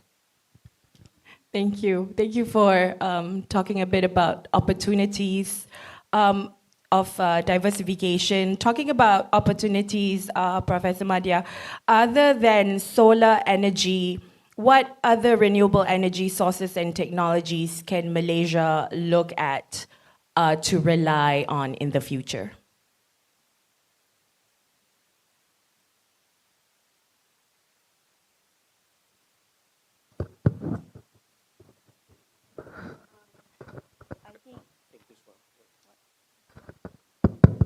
Okay. Of course, like what the Cik Rasman said, that we have other sources of renewable energy actually. For example, that I can say here is biomass. Okay, biomass actually we have a very huge biomass actually. But the problem is in terms of the feedstock, and it's scattered everywhere. That's one of the problem. But when we look on the potential of biomass, we have, when we talk about the palm oil mill itself, we have more than 450 mills in Malaysia actually. So they are actually producing the waste. Okay, that will be a very huge potential for the other type of renewable energy other than solar. Then also we have the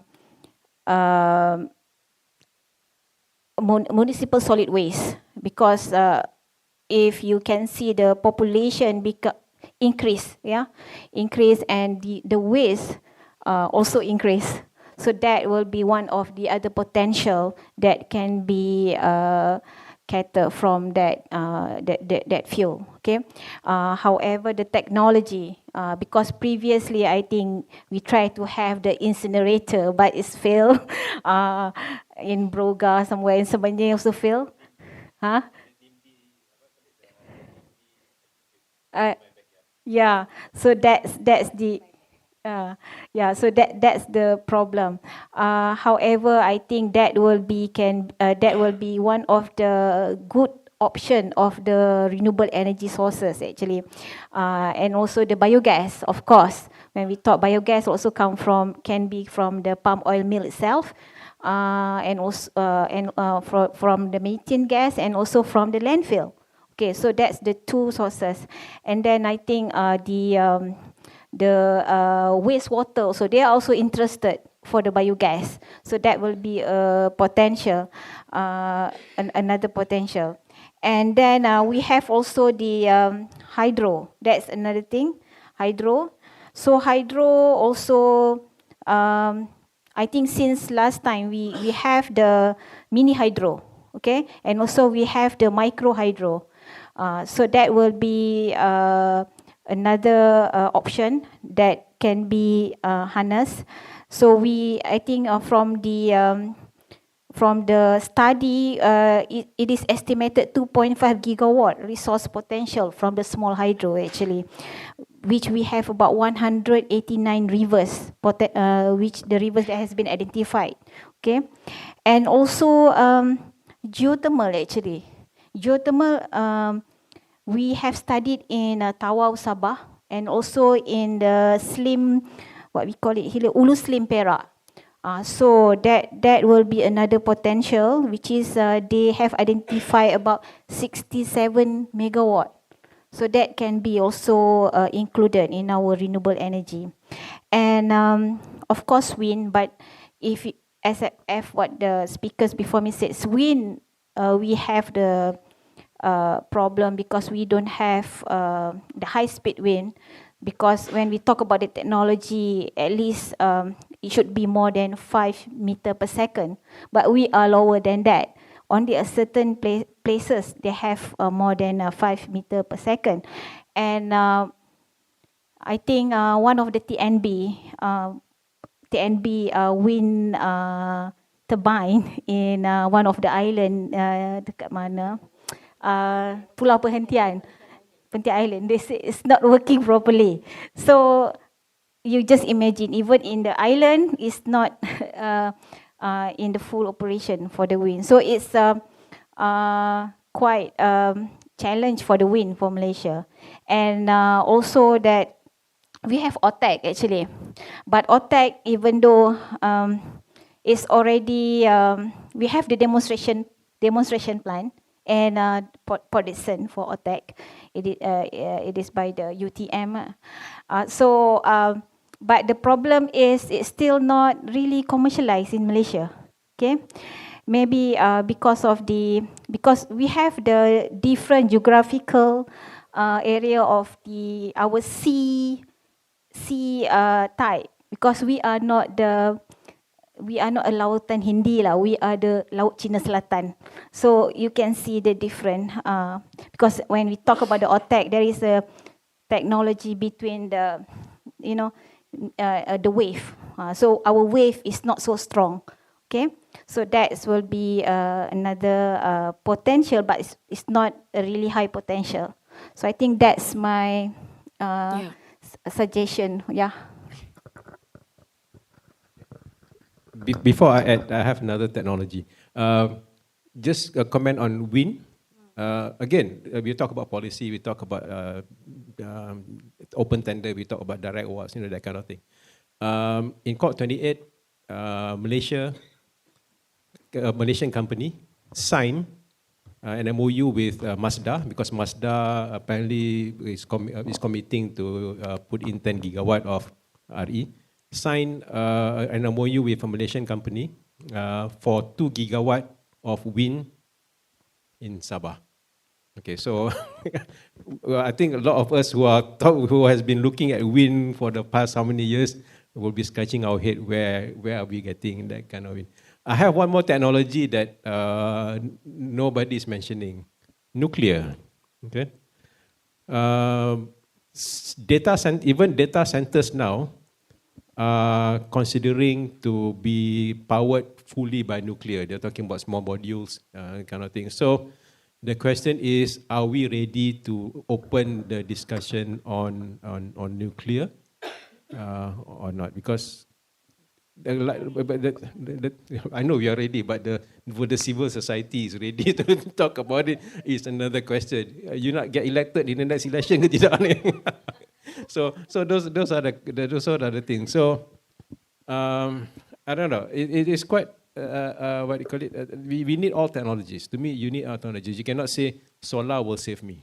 You need technologies, because another thing that if you dissect properly the National Energy Transition Roadmap, you will notice that from 2040 to 2050, the capacity of solar will increase from, I need to get my data correct. Yeah, the capacity of RE actually, which is mostly solar, will increase from 35 gigawatt installed capacity, gigawatt, will increase from 25 gigawatt in 2040 to 68 gigawatt in 20. So that's nearly double. But if you look at the total primary energy supply, there is a decline in terms of the actual production of RE, because the RE in the total primary energy supply, it's in 2040 is 23 MTOE, which is the tons in energy, but in 2050 is 22. So how can your capacity of solar or whatever increase tremendously, but your generation does not reflect the increase? So is it because of battery storage, or is it because of kind of thing? So something that we need to realize. So I hope that when Marina takes over the NETR, she will really look into it, because maybe you need to. One thing about the NETR is that it was done within few months internally by Kementerian Economy. So to me, you should not rush. Again, to me, you should not rush a policy. It should not take 20 years as per EECA, but it should not take 3 months, because the 3 months to push. So that's why when you do something within 3 months, you will look into what's on the table rather than what's can be on the table. So if you look into the NETR, is what's already on the table is laid out in the NETR. What could be on the table has not been considered, because there's no time to delve into what could be on the table. So what could be on the table is the technology that Prof mentioned just now, including nuclear. Can I add? About the nuclear power, I hope that the ministry can have the open discussion after this. I have a study, current study, but I'm not mentioned yet because the result is we are still not published. We have identified certain area. We are looking for the SMR, small modular reactor. The maximum is 300 megawatt. Because 1/3 of that, only 100 megawatt can be, generate electricity, and we will hybrid with the solar, since that to complement the solar, since that the solar have the problem of intermittence issue. So that we try to do that, try to do the hybrid system. So I hope that maybe after we got the result, maybe the ministry can we can share with the ministry. So I work with the International Atomic Energy Agency and Nuclear Malaysia. So thank you. Thank you for the insights, but I would like to bring back our discussion, which is on competitive neutrality and competitiveness of the sector. Renato, what are some of the policies you would recommend to better enable Malaysia's energy transition, especially when we think about shifting away from a highly monopolistic sector where new players can come in that might not be SOEs themselves? How can we invigorate that so that competitiveness keeps on being healthy, or is going to be more healthier in the sector?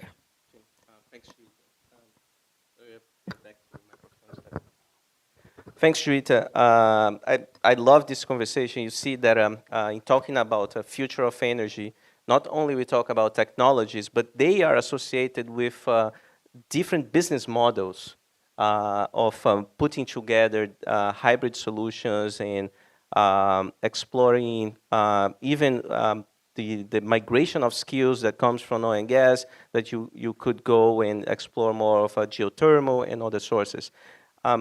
But how to make sure that we are able to leverage these possibilities? You then need to have an infrastructure, a regulatory framework that actually supports new entrants. So some of these instruments worldwide, which have not been adopted in Malaysia yet, for example, that utility companies in many different jurisdictions, they have to follow renewable energy portfolio standards. So if the country had actual enforceable target, in Marina, correct me if I'm wrong, every renewable energy target of Malaysia, these are aspirational. There is no actual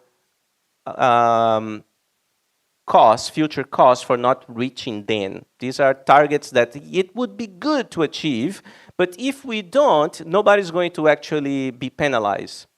That's different than in jurisdictions where the utility company is regulated towards having a specific target, and not reaching it will result in penalties or even loss of concession. If we move towards a system that actually makes these targets enforceable, you automatically force utility companies to look for different business models and business partners to reach those targets. And that creates a really interesting incentive for new investments.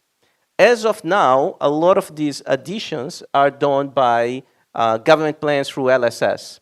And then you have the different procurement time, and you have the administrative decisions, how much we are going to allocate, when we launch the bids, when we are going to evaluate, and so on.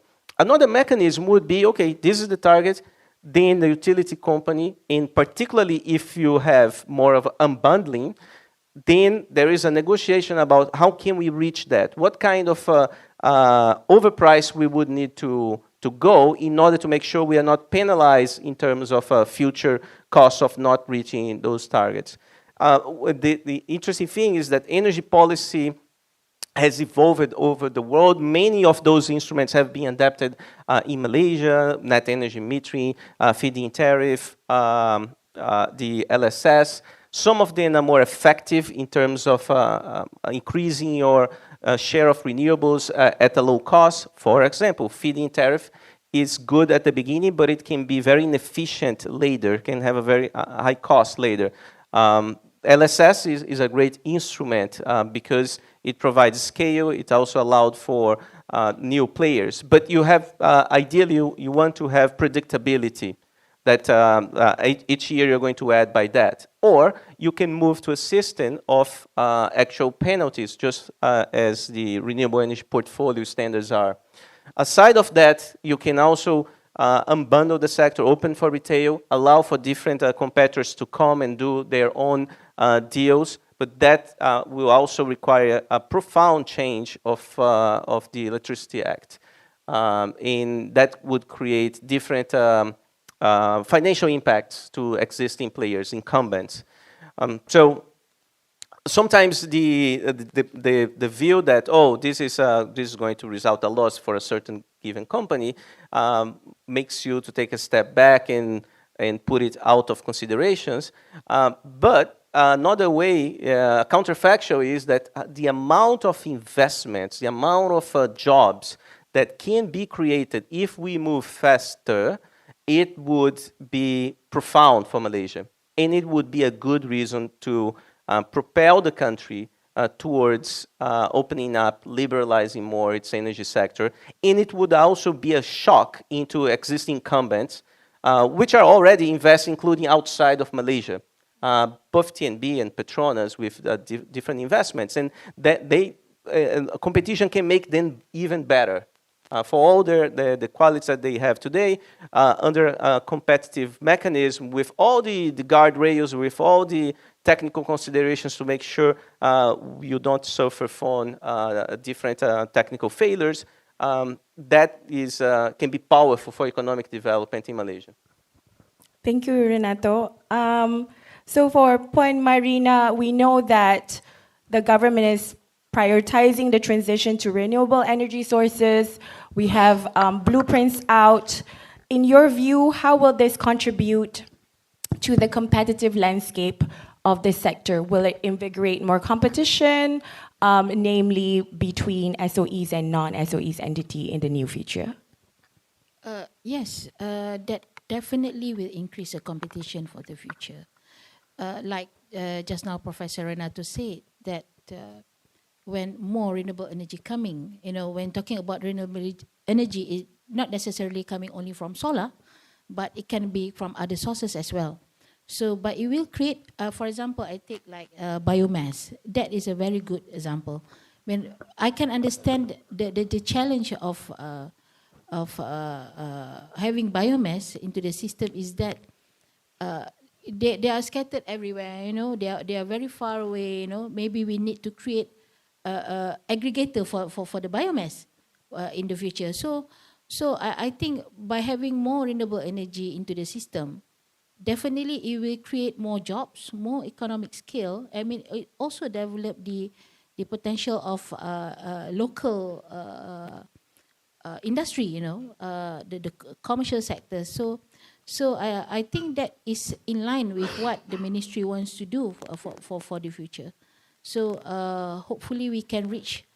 I can understand that Renato say just now that the target is aspirational and so on. So what that we need to have some like a carrot and stick, if you can't achieve the target, then you need to penalize the players.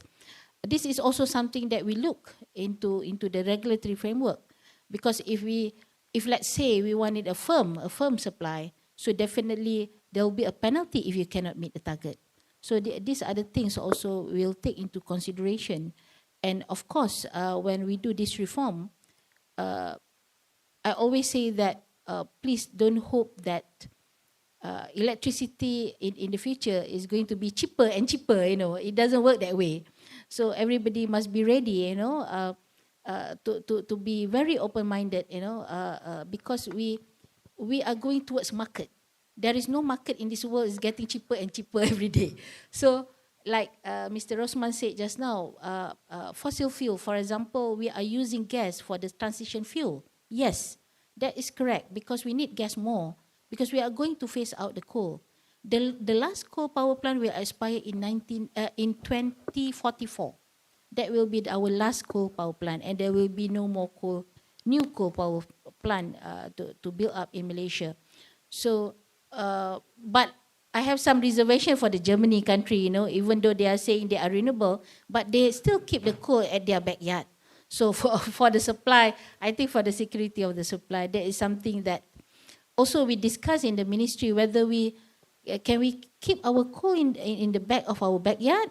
So we're not sure to that, because you need to explore what are the costs that involve when we take that kind of pathway. So, but for certain, gas will definitely be the transition fuel towards more renewable energy into the system. But we also face the challenge is that I made to understand that beyond 2030, that gas coming from Kerteh will deplete. Is getting reducing. So I'm not sure whether it's true or not, but according to the gas roadmap, so the local supply for the gas will reduce beyond 2030. So again, we are going to have more depending to the LNG, coming from outside, which for the ministry we are looking in terms of security aspect. For us to rely so much sources coming from outside of the country, actually is give a high risk to the security supply for the country. So by having more renewable energy, of course, it will create more competition in the future. But I also would like to have to see more technology coming in, like for the recent JAPAT meeting that we had. I think we had JAPAT meeting like 3 weeks ago, I think, with YB Nik Nazmi. So we are also exploring the pump storage technology, the pump hydro. That is one of the technology we're going to look into. And of course, besides solar and biomass, and also we are seriously looking into the small modular reactor.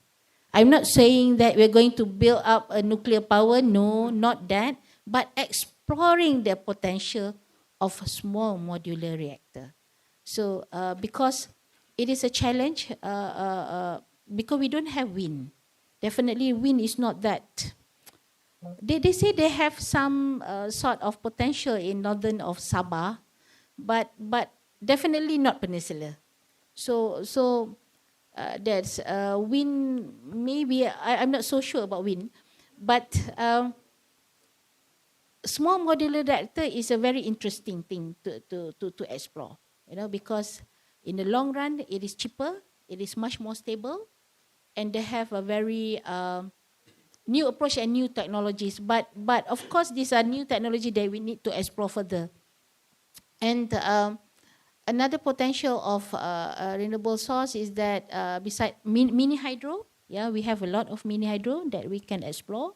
Mini hydro, and another one that is interesting, increased nowadays is the interconnection. So everybody is very interested in talking about having interconnection. As you know that Sarawak wish to sell 1,000 megawatt to Singapore. So interconnection is something that also we are thinking to consider as one of our mix into the system. So maybe not much, not too dependent on the interconnection. I mean, relying sources coming from other countries also is a high risk to our country, but will be very interesting is because it is in line with the aspiration of the ASEAN to become the ASEAN power grid. So this is also that we are considering. So definitely in future there are so much potential to have a competition in the market. So I see it is in line with whatever the ministry is working currently. Yeah. Thank you. Mr. Rosman, you highlighted that natural gas is very much key and important to the transition process. But again, we're looking at a more liberalized sector. And this is especially true when Malaysia has signed on to the CPTPP agreement, where there needs to be liberalization of upstream natural gas providers, to my knowledge. Do you see this as an impetus for the sector to open up to competition in general, and also to level the playing field between SOEs and non-SOE players? Okay, I would like to split into two. Exploration and production, and secondly, distribution. Exploration and production, no comment. I can't comment on that, whether it should be open or not. But there are already studies being done. There are proposals, but eventually it has to be the government have to look. They have the helicopter view on that. Then I would like to touch more on the supply distribution side, which Puan Warina is very concerned. Not only her. I also have concerns in the future on how are we going to address the demand of gas in the future, considering that the fields in offshore of Terengganu are depleting, and also what is left are the difficult, which means that it takes more money to develop. Because the thing is, going forward, again, I talk about policy and robustness. We have gas supply in Malaysia is already a third-party access. Okay, it's a third-party access kind of system, but it's not as easy as electricity. Because electricity, I can sell power to TMB from my electric vehicle. It's so simple. But when you want to play in the third-party access market, you have to bring in a cargo. A cargo costs millions. Okay, in order for you to bring a cargo today, you have to book the capacity last year, and in order for you to book the capacity, you have to pay upfront for the capacity. So it's not cheap to play in the third-party access market. So that's why you see only a handful of third-party players working in the market. So going forward with the depleting field, we need to import LNG. Okay, the beauty of LNG compared to coal, I think coal we rely on Indonesia, Australia, Russia, South Africa. So you have only a handful of countries. More than 20 countries are exporting LNG in globally. So you have a lot of sources. The question is not where you can get it. The question is whether you can get it or not. So then the price fluctuates. I do not know what's the price today because it fluctuates quite a lot.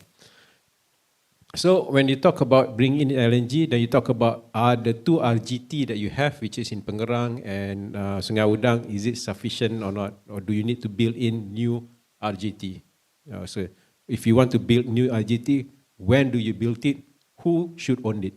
Okay. At the moment, RGT, according to the Act, infrastructure owner, you have to have infrastructure owner, you have to have a pipeline owner, the owner operator kind of thing. So the operator are Petronas. So because they are deep pocket kind of thing. Then you have people making announcement in the newspaper, I want to be RGT in Yan, I want to be RGT in Muar. So the thing is, again, the fear is that once it is built and it's stranded, then guess who has to take over or bail out our own duit rakyat that we use. So everything has to be planned properly. That's why when I talk about the natural gas roadmap, because this is what I've been telling everybody now, after I'm no longer in Malaysian Gas Association, so you cannot quote this is a statement from Malaysian Gas Association, but although that whatever that I say now sounds similar to what is Malaysian Gas Association is saying, because most of their messaging is actually drafted by me, so kind of thing. But as an individual now, I would like to see the natural gas roadmap to be more comprehensive. It has to plan out from now until 2050 how the industry should go. When look at the demand, where the demand is coming from, build the infrastructure. If you're going to be RGT, how is it going to be handled? Should be by Petronas again, or should it be a third party? It has to be detailed. And you also have to address pricing. Because I can quote now, previously I cannot quote because it's not a public information, but now I can quote because YB Nick Nazmi mentioned this in one of the interview. I quote Nick Nazmi, he's saying that the gas to power now is being sold at 30 RM30 per MMBTU, just roughly, but you have to check.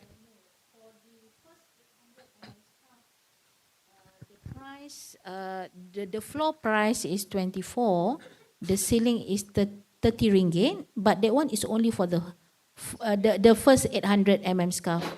Beyond that, it will be market. So basically, this is where we are talking about the market at that time when he was quoting was 40 ringgit. So somebody is subsidizing the cost. Okay, somebody is selling below market. I won't say subsidized. Okay, somebody is selling below market rate. Okay, so the concern is in future later, nobody is going to do, no third party is going to do that. No third party is going to sell below market rate. So you have to be market rate. So this is where what Marina alluded to, that the electricity later should be reflecting the true cost of electricity, and it's not be an electricity that another party has. I won't say subsidized lah. Basically, the party, because they're selling a low. It's not government subsidy. It's basically it's below the cost of opportunity. Below the cost of opportunity.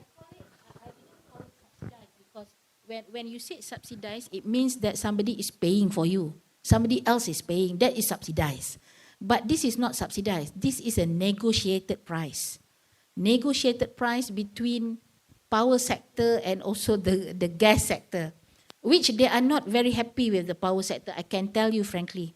Because the power sector, we always want cheap, So it is a foregone revenue for Petronas. So what we require is that, we want 800, the first 800 mm scarf, the ceiling is 30 ringgit, which we can say it is low from the market price. So, but if it's more than 800 mm scarf, that will be the market price. So we'll pay more if we require more than 800 mm scarf. So I call it is a negotiated price. That is why I always have I used to quarrel with Petronas a lot lah. I mean, because I want to make sure the tariff is low, so I call it the negotiated price. So hopefully they can sustain it for in the future. I don't know. I was in the Jawatankuasa meeting when your boss at the time Datuk Amir was the CEO.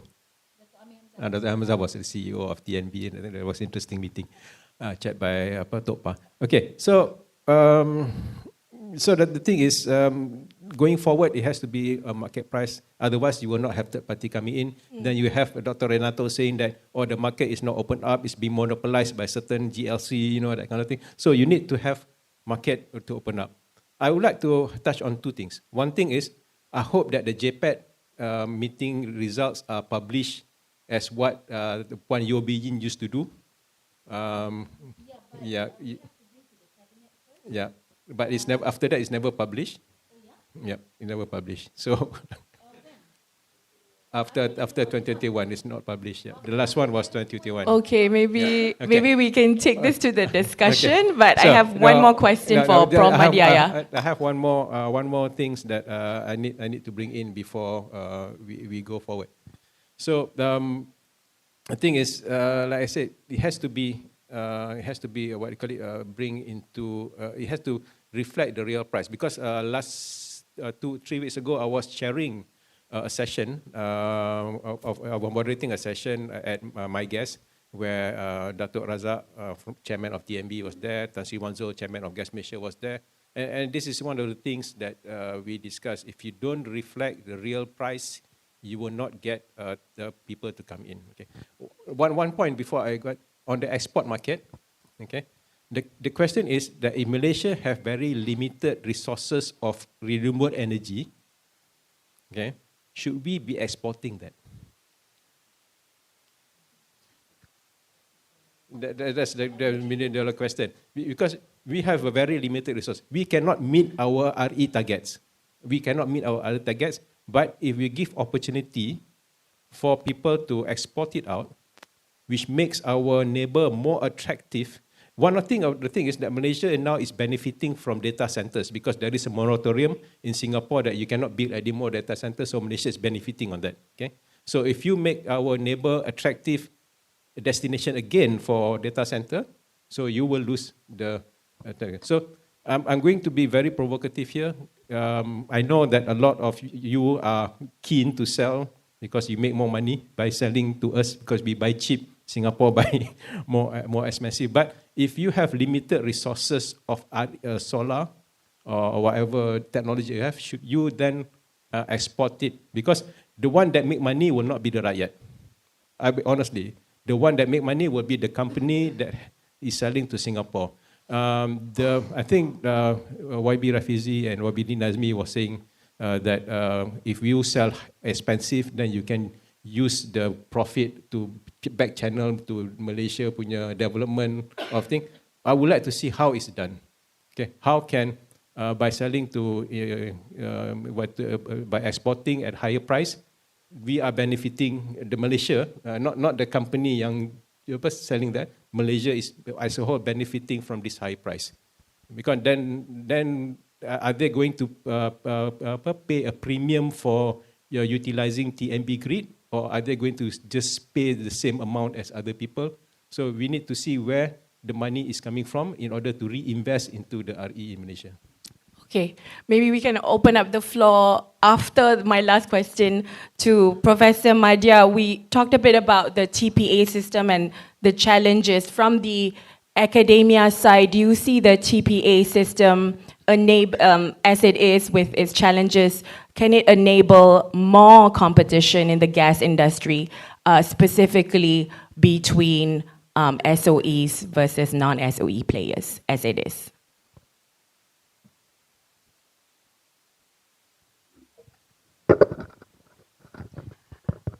Okay. Okay. The one of the main challenge when we talk about the monopolized by the SOE,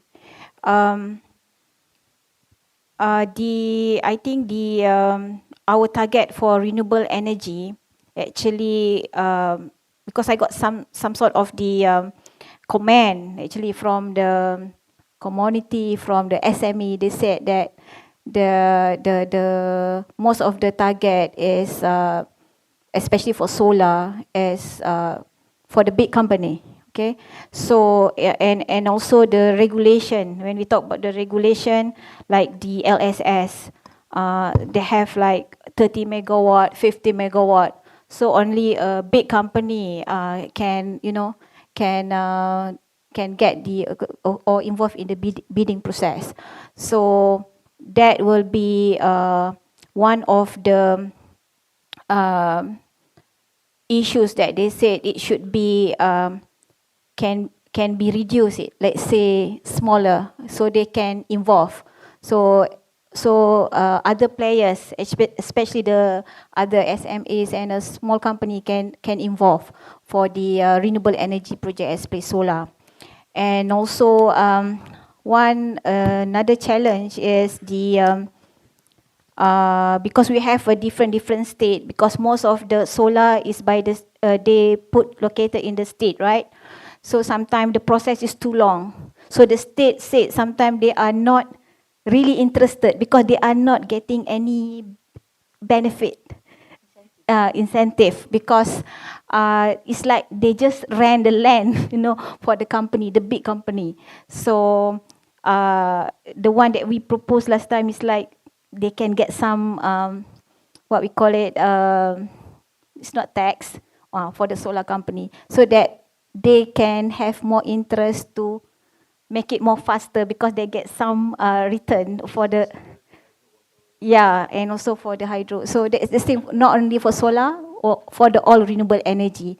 So this is issues in terms of how we can deregulate it actually. But I think it will take some time, because when we talk about the state, they have to do some sort of the a new regulation for that, right? Yeah, and other thing is for solar and also for other renewable energy, the challenge is of course the cost. Okay, the cost. So the cost still high. Even if we want to have on your rooftop, right? Not everybody afford, because it's like a passive investment, and it will take about 5 to 7 years to get the ROI. So it should be something like, I don't want to say get some incentive from the government, so because the government already said that they want to have like a market price, right?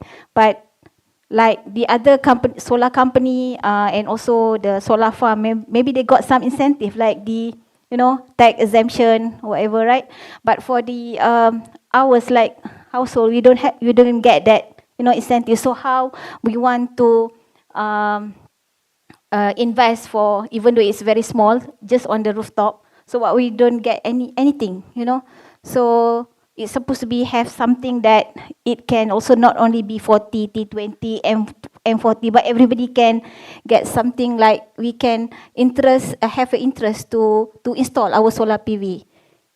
Because I think like we can take a example from the other developed country like Australia, California. They have everybody put the panel on the rooftop. Okay, so I think we have to look again how the incentive can be implemented to ours, like the household, not only for the companies. Okay. Okay, thank you. Yeah, I will open up the floor so that the audience can ask questions. I'm sure there's a lot of questions out there. Can I see some hands? We have 2 microphones on the floor. Please, if you do have a question, just raise your hands and introduce yourself, and also maybe share with us your questions. Okay, yes, sir. Thank you.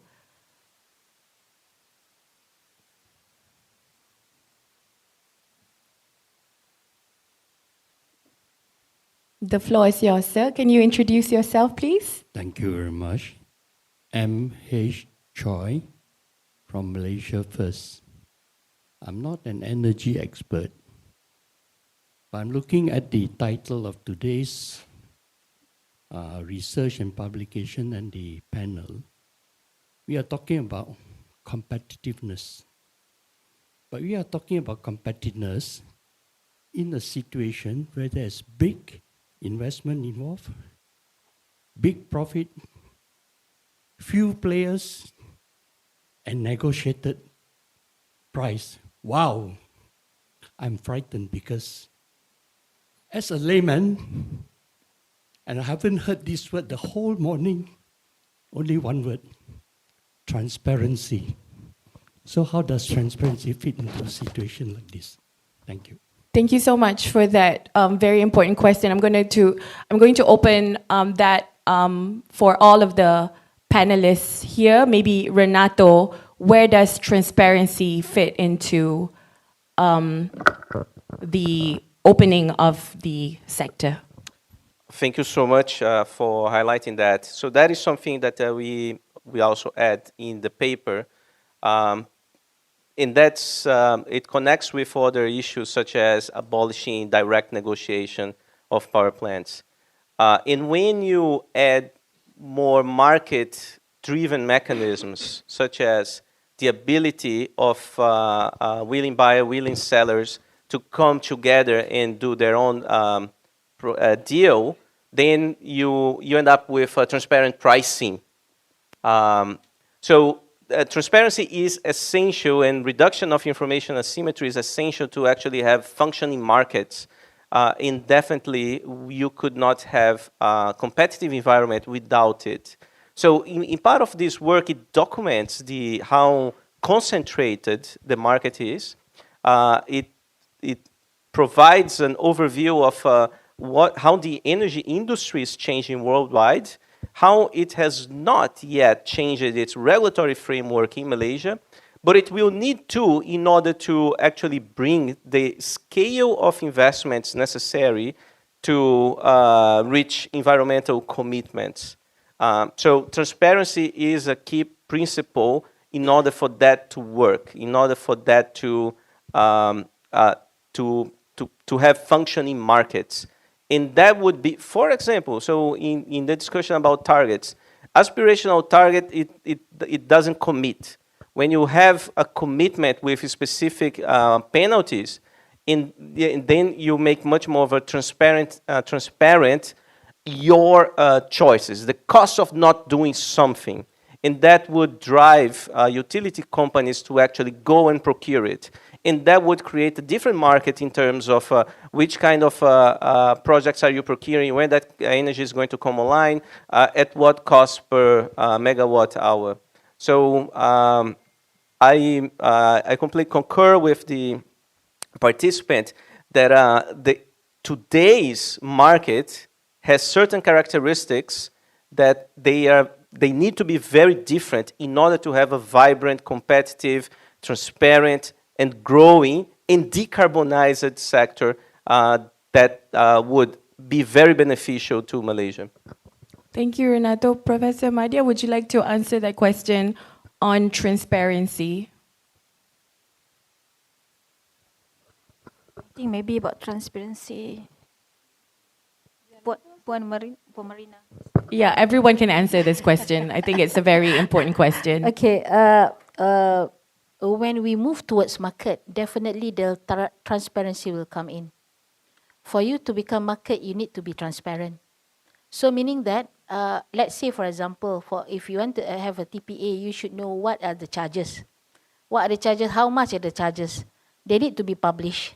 It's some sort like, how I call it, it's like a market, it's a stock market. It's like a stock market, they are bidding, and so on. So that is market is all about. So what are the charges they're going to impose and how much it is? It definitely will be published and it need to be transparent to everybody. Then only the markets will work, and also we can gain the confidence of the investor. Then only it will work. And I hope, as Mr. Rosman said just now, it's much easier for electricity sector to be transformed. It's not that easy actually. But I also hope that not only electricity power sector to be transparent, I also hope that the gas sector also need to be transparent. Yeah. So in terms of gas, this is one of the challenge that I always argue with Petronas, because they have this downstream, upstream, but they are not opening up their upstream. So I'm not sure if any of us in this room knows actually what are the costs, what are the actual costs, of all these in terms of the upstream business in Petronas, because the cost of gas is actually has a big influence into the power sector. As a transition fuel, because we are going to use gas a lot, beside of solar and others, that we hope that everything will be transparent for the market. And just now I said that the next challenge for me for next year is actually to unbundle the tariff. That's again another initiative to make all of us very transparent. What are the charges under the tariff that we're going to impose to the consumer? Then only we will work out towards the market. Okay, thank you. Encik Rosman, do you have any? No comment? Professor Madhya? Okay, any more questions from the floor? Oh, wonderful. Okay, we do have a lot now. Maybe madam in the front, and then, yeah,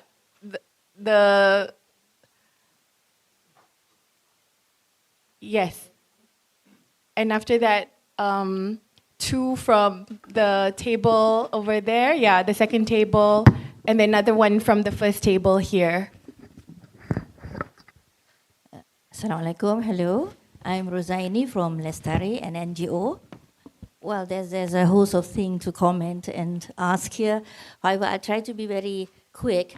I agree with Dr. Renato's on liberalizing the supply side of the energy. I think, even in the kampung-kampung, let them find their own innovative way of how to get a supply of their energy. So there again, in the enactment or the law should have that as well.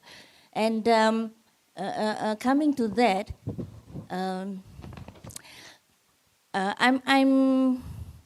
I understand the intention of the report, but there is the consumption side. The demand side has not been touched at all. And for whatever we want to do, for the people, you need the people's backing and all this. And there should be an immense and vast advocacy on what is this reducing carbon footprint. If there is a lower demand from the people, then the industry will not produce and there will not be energy needed to do that. So I think it has to begin from the people, and probably ideas or everybody here and even the ministry make use of all the machinery of the government. This needs to be on RTM channel, on a TV3, what else TV that we have. You need to advocate. You need the people's backing. Yeah. Okay. And then, I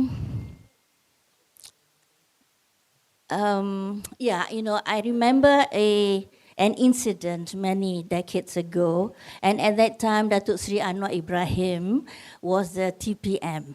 Yeah. And what happened was the collapse of the tower in Bukit Antarabangsa.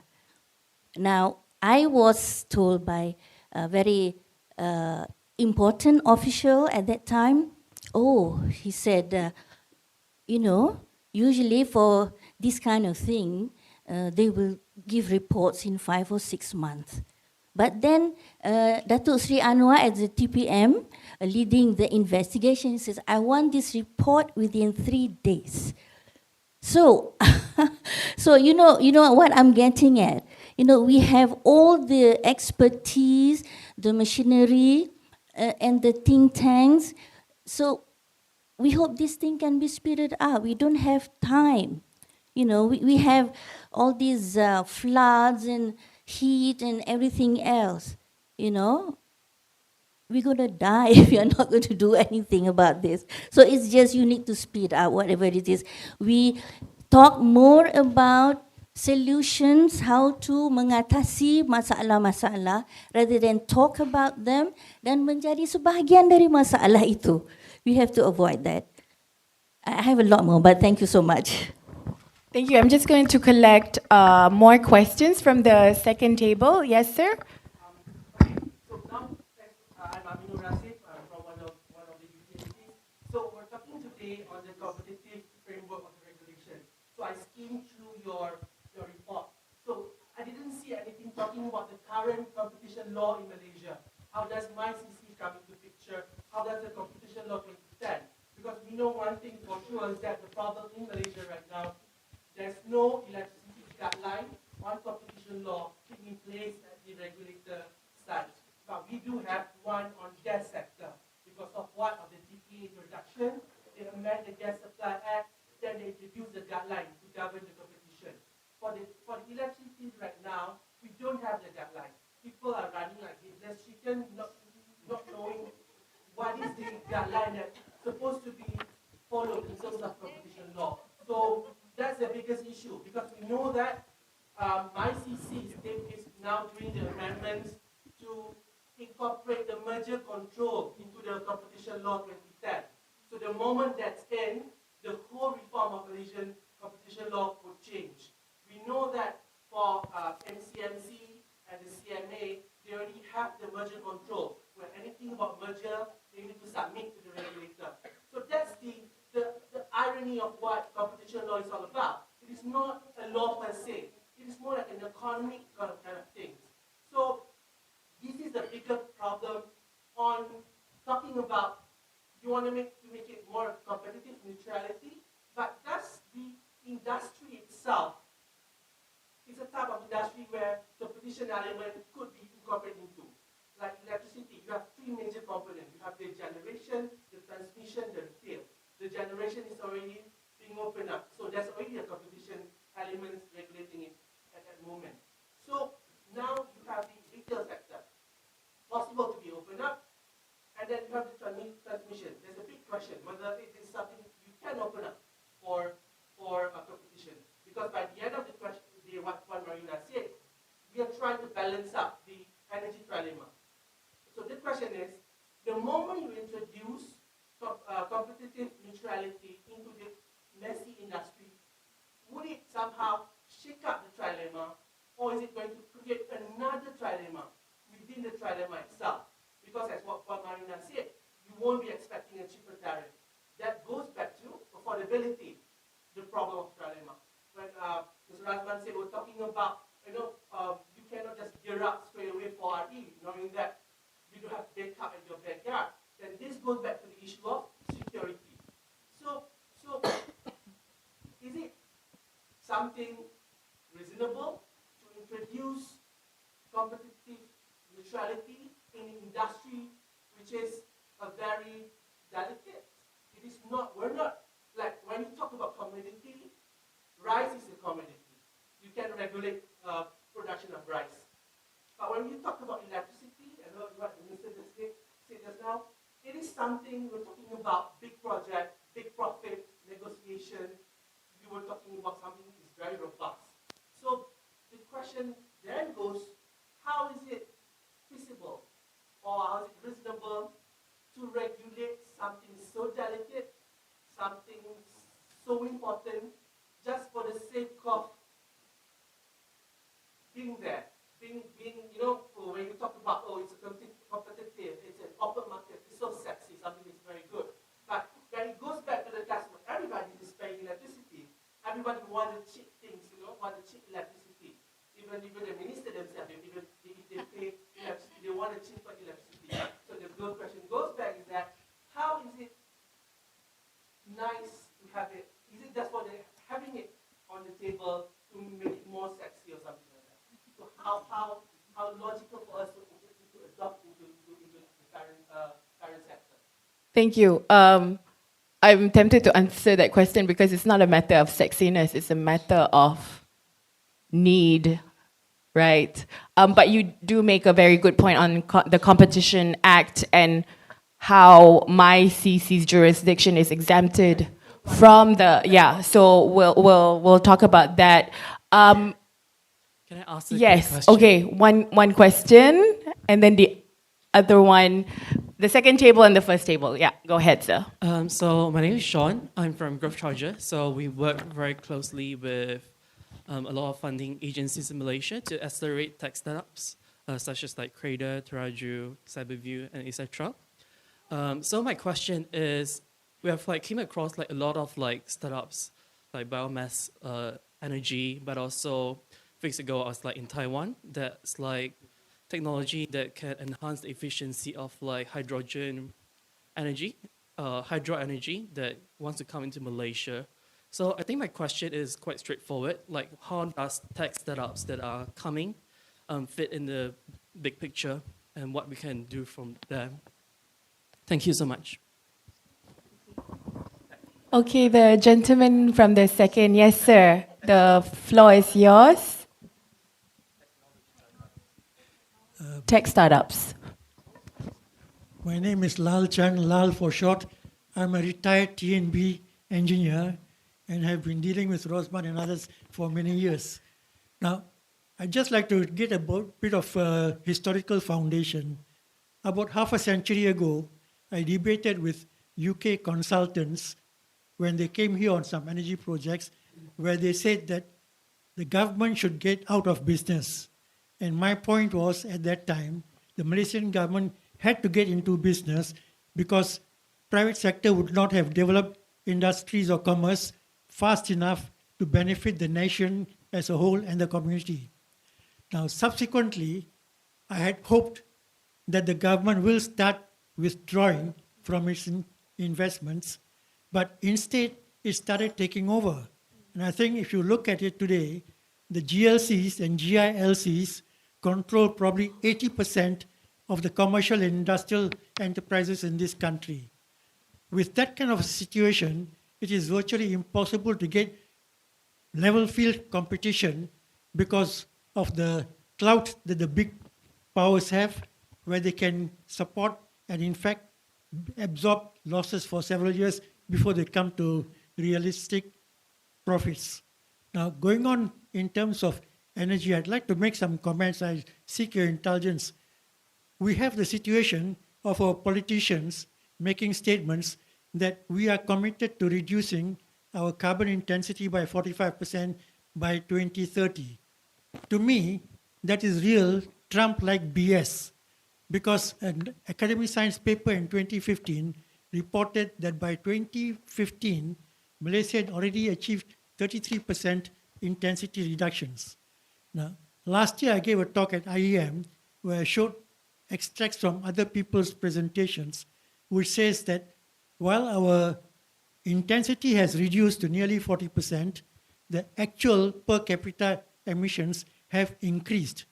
So the politicians talking about 45% intensity reductions is just shock-sneery buzzwords, whether they are doing it out of their own PR or whether they have been misinformed by the technocrats and PTD officers to make these announcements. To me, I cringe every time I hear or read about such a statement. Now, going on to various forms of renewable energy, my RER has one major deficiency. They are still talking of geothermal energy for Malaysia when the first and only geothermal plant, which was investigated in Tawau, had actually been abandoned even before the RER report was done. So why should you put a report that promotes geothermal when the actual plant project that was there had already been abandoned? Similarly, in terms of green hydrogen, which is supposed to be from renewable energy, or in terms of OTEC. Now, OTEC, I followed up because of one of my colleagues, Dato Abu Bakar Jafar, or ABG as is known, who's been a very passionate and dedicated promoter of OTEC. But OTEC is not at all viable. At the Marine Energy Workshop in 2012 in Malacca, I was fortunate to be attending, where foreign consultants working on this said that OTEC will take at least a decade to materialize. At that time, China had proposed 5 plants of OTEC of 10 megawatt output each. Up to today, not a single one has come up. I inquired from Dato' ABJ at a forum that was held at UKM, why did the 10 megawatt plant at Limartinec, which was supported by the French government, became abandoned. And he said maybe the jump was too high from the current 1 megawatt to 10 megawatt. But I think that is just a facetious reply. The question is, OTEC is not viable for electricity generation or even for hydrogen generation unless it is cost effective, and it is not. Now, the issue is, when you're talking of renewable energy to generate green hydrogen, you have to have surplus green energy that you use to store or use the electrolysis to get the hydrogen. No country, as far as I'm aware, has such surplus renewable energy, although a few countries are close to it. For example, Norway, which is tremendous hydropower, Costa Rica, also the same. But other countries do not have that surplus renewable energy. For Malaysia to go for green hydrogen from renewable energy to do electrolysis of water is just a wishful dream, like a Walter Mitty world dream. So I think when we talk of things, we have to look at the practicality. There are, of course, a lot of comments, like just now someone mentioned about startup from Taiwan. I've seen and followed up some issues on low wind speed turbines, which are not really practical. I also attended a talk at IEM by a professor from a university who had patents for low wind speed turbines. But I had to tell him, unfortunately, while he's got a patent, there's no way that his patent is going to materialize in a commercial project. I've been very critical about these things, and I continue to be critical. And the same thing is in NETR when you talk of biomass. We have biomass from palm oil mills. We are supposed to have about 1,300 megawatts of biomass-based power generation by 2030.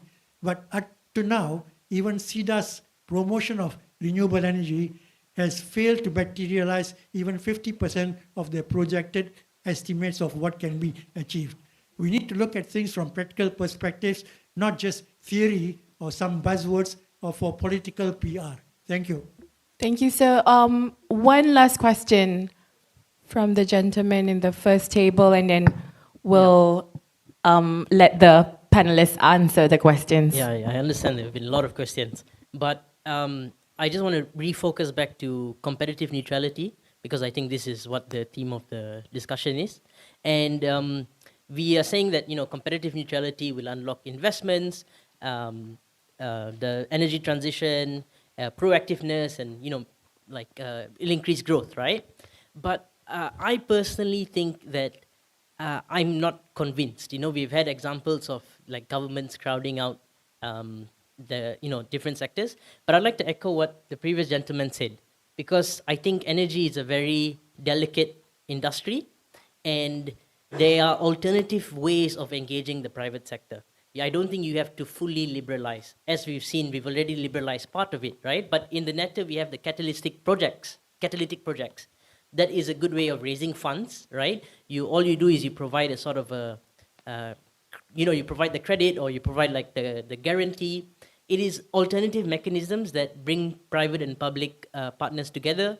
And I think when you look at a country like Malaysia, that our currency is not in demand. As there's the hierarchy of currencies, for example. We don't have the ability to dictate investments. We have to use the power of the state. And I think that is very important. It would be totally unwise to ignore the Malaysian state in the energy sector, right? There is definitely a way, there's definitely a role for it, and maybe we can think about how to do it better as opposed to, totally liberalizing our industry. Thank you. Okay, so we have about 6 questions. So the first question is on advocacy and on the demand side, and how to get people's backing in using renewable energies. Any takers from the panelist? Well, on the advocacy, actually, I like all the questions, actually. Very interesting.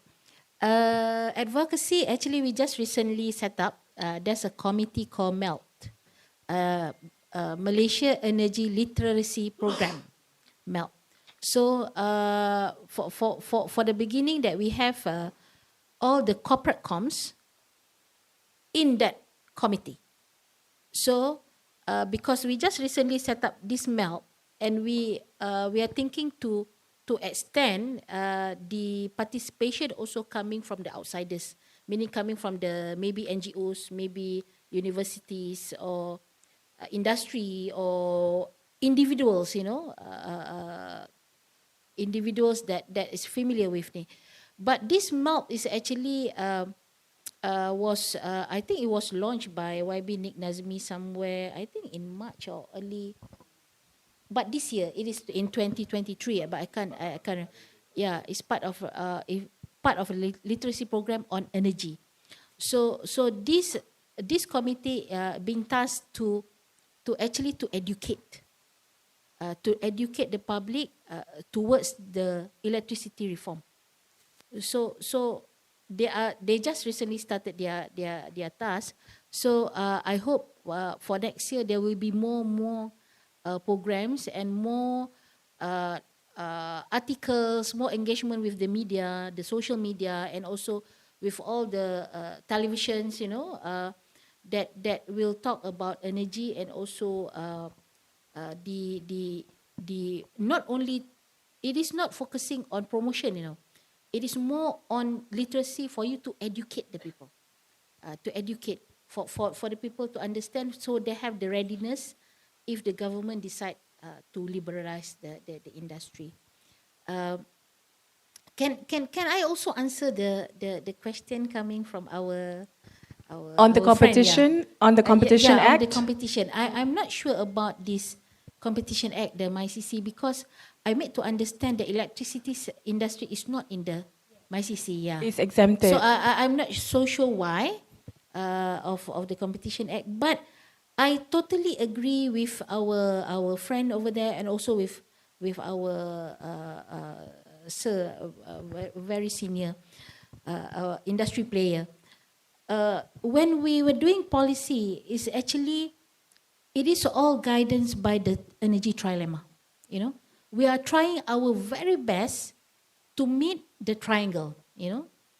Because we don't want the triangle is more towards very sustainable, but we didn't care about the cost, about the security. So when we do the planning, we much more concerned to make it is a more what we call it, a more stable triangle, between the three elements. But most importantly, we can have like an ambitious target. You can say like 70%, 90%, or even 100%. But what is happening on the ground is actually the practicality of it. For Malaysia, that is why we set up this MELT program, because to give the awareness for the, especially for the Malaysian citizen. When as you can see, but recently the fossil fuel price is rising. So when we do the ICPT, every 6 months we revise the ICPT. I think for the cycle, I think from January to June, the last half of the year, we impose a surcharge of 20 cents. 20 cents. So I got like a bundle of complaints on my table, So people are not ready towards that. Even though we tell them that is actually what is the cost of the fuel cost. Because we're having this Ukraine-Russia issues, and the fuel price is getting higher and so on. So they still want, can you give a cheaper price? Can you discount here, giving discount there? But actually that is the real market price for the fossil fuel. So these are the things that the readiness of the industry, not only the industry, but the whole Malaysian citizen. So when the government introduced a targeted subsidy, I just want to inform, I can't make the announcement, but I just want to inform you all that yesterday the cabinet has just made a decision on the next cycle of ICPT for January to June 2024.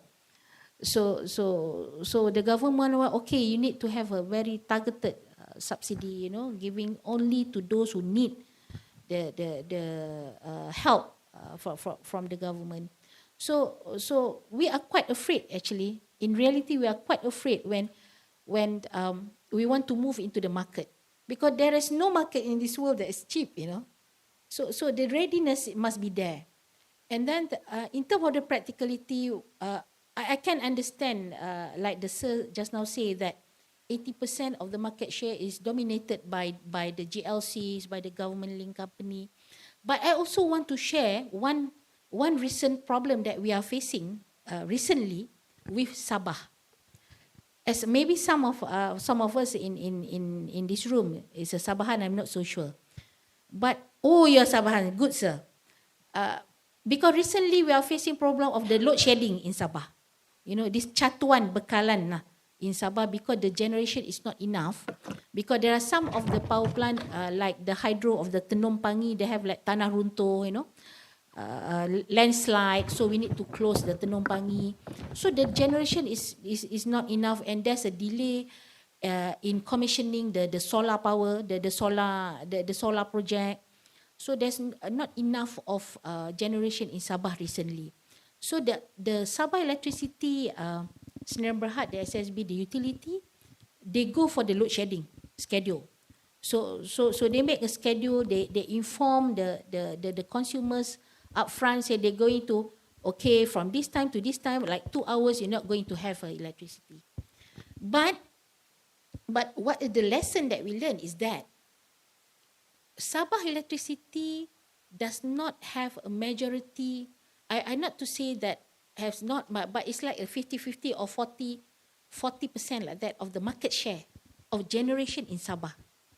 So when the utility does not have the majority, I'm not saying majority, but at least 50% of the market share, they will face a problem, because they start to look for all the private sector, the IPPs, they start to approach, okay, can you generate more electricity? I need to buy more because I'm facing this problem. And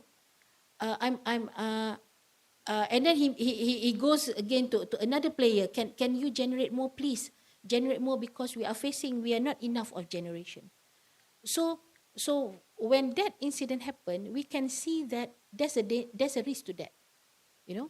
When the utility, regardless whether it's Tenaga or Sabah Electricity, or whoever the utility is, when they are not, I say they are not holding the majority of the market share, then they need to rely on other parties, to support. Maybe they are only the grid owner. I mean, the grid. But the generation part, they are not the majority market player. So they start to rely on each private sector, please give us more generation, please give us more generation. It's a risk, Whereas if you have an entity that hold at least the 50% of the market, then the government can always dictate, holding this party to be accountable to supply for the security of the supply. So that's why I just now I see Renato's slide. One of I think the market share, I think you are putting like TMB 50%. There's a reason behind it actually. There's a reason why up until now TMB is still 50%. Why? It is not that saying that the government we like TMB so much. No. It got nothing to do with that actually, It is because of the security of supply. If anything happened to the country, we will upheld, look, TMB, make sure there's a supply. Because you are the majority market in the market share. How are you going to do it? You need to ensure there's a supply for the country. The same goes with Petronas. Why is it Petronas is the majority? Because we want to upheld, you are going to be accountable. If anything happened to the country, you are the one that we are going to what we said, supplier of the last resort. We call it the supplier of the last resort. To put accountable for the security of the country. And you just imagine, this is some thoughts that I want you all to think. What if the government open up the grid operator? I mean, you can have like so many grid transmission, so many company, distribution, so many company, retail, so many company. What do you think will happen to the country? That's why. Because we at the ministry, we think of that actually. Because we need to balance out, okay, we know we need the competition, we need to create market, we need to have more investor coming in, more business. We acknowledge that, But in the same time, look what happened if the country is at war.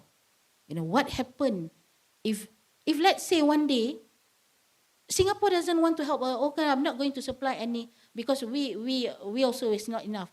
Thailand also says no, we cannot supply energy to Malaysia. You are on your own. You are not enough. We cannot supply. We cannot help. So who's going to be accountable for that? If we have so many players, it is very dangerous. It's very risky. So there must be somebody that is quite dominant. I'm saying that the government can put a responsibility as a supplier of the last resort. That is the reason behind it. Okay, thank you. For time.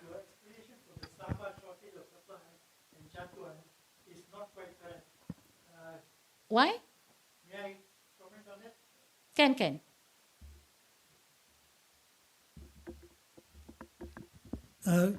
This shortage of supply really boils down to the reserve capacity. In Peninsular Malaysia, our reserve capacity has been over 40% for decades, even though the policy JPET had agreed much earlier, I think before the end of the last century, should be optimum 25%. In Sabah, since the beginning of this century, or even probably before that, the reserve margin has been very low. One of the reasons is that the Sabah population's opposition to the proposed 300 megawatt coal-fired power plant, which was abandoned, but no replacements was done. Now the government has been paying hundreds of millions of ringgit every year in terms of subsidy for diesel plant, but still that's not enough. And this is the main issue. Now when Rafizi mentioned about biomass, Sabah has a lot of biomass power plantations, oil palm plantations. I was involved with one of the first successful EFB power plants in Kunak, which operated satisfactorily throughout its operation period.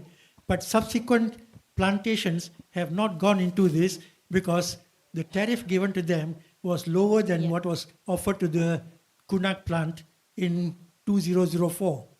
So the question is, does the SESB does not need to have 50% capacity, but the state needs to have adequate reserve capacity to cater for breakdowns of plant maintenance and so on. And that is a problem, not because SESB doesn't have 50%. Thank you. Okay. And beside that, Sabah need to revise their tariff. Yeah, it's far below the actual cost, the cost reflective.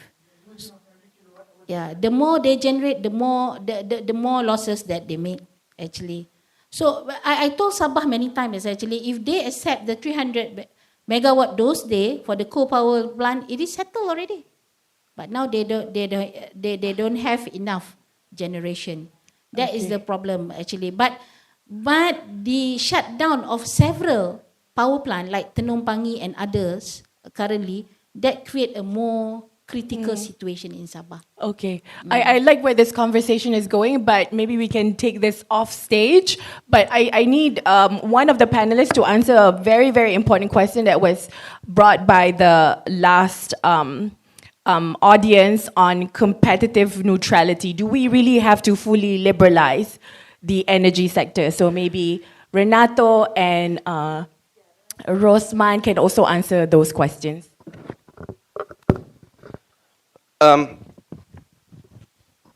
There is a reason why in this particular paper I emphasized a lot on the historical evolution of the energy sector. So there is a pedagogy there. A liberalized energy sector is very different from other industries that you assume perfect information, no market power, no ability to influence price, and so on and so on. The traditional characteristics of the energy sector led for vertical integration, including for the reason that Marina mentioned, which is, you need to tie the generation capacity with investments into the grid and then the distribution, the retail. How can you make sure that you are going to invest for future generation that only occasionally are going to be called? So for that coordination, it evolved towards this vertical integration. If there's a vertical integration, that company is too big. A company that is too big needs to, it will exercise a lot of market power. How do we hold them accountable? Either with tight regulations, utility company that has to report everything, and then the government determines a rate of return, a regulated rate of return, or ISOE, a government company that it's ultimately owned by the government. So that has been how the sector has evolved in the 20th century. Then you start to have some attempts to add elements of competition. There were some failures. The California example with Enron was a very clear failure. You end up opening up the generation with a lot of market power. You put some power plants out of generation, prices spikes, and then the consumer ultimately have to pay a lot. And that allowed, the regulations allowed for that kind of fraud to happen. So this is not an industry that, one, is easy to understand. Second, that it's easy to reform. You have to balance a lot of different things. Having said that, it is possible. In the gain here is not ideological gain. It's not to say that, let's throw out the government or anything. It's actually to be able to decarbonize the sector. That's a societal choice. If you tell me that you want that, you commit with COPs and all of that, I have to take that this is your goal. Second, by opening up for different technologies, you are also allowing competition in terms of price discovery. Your existing asset might not be competitive in light of other emerging technologies, and that would ultimately benefit consumers. We have seen different coal power plants in Europe and US being prematurely retired because of mothballing issues. They are just not competitive. When the natural gas exploded in the US with fracking, a lot of coal power plants, they went out of the market. If you had a regulatory regime that was fixed in terms of I'm going to pay you a PPA price, fixed whatever you're going to whatever if we have or not a new technology that is cheaper, then you wouldn't be able to promote that. Who gains in the end was the consumer. So I agree that it's a complex sector. You have to balance many things, and security is one key issue.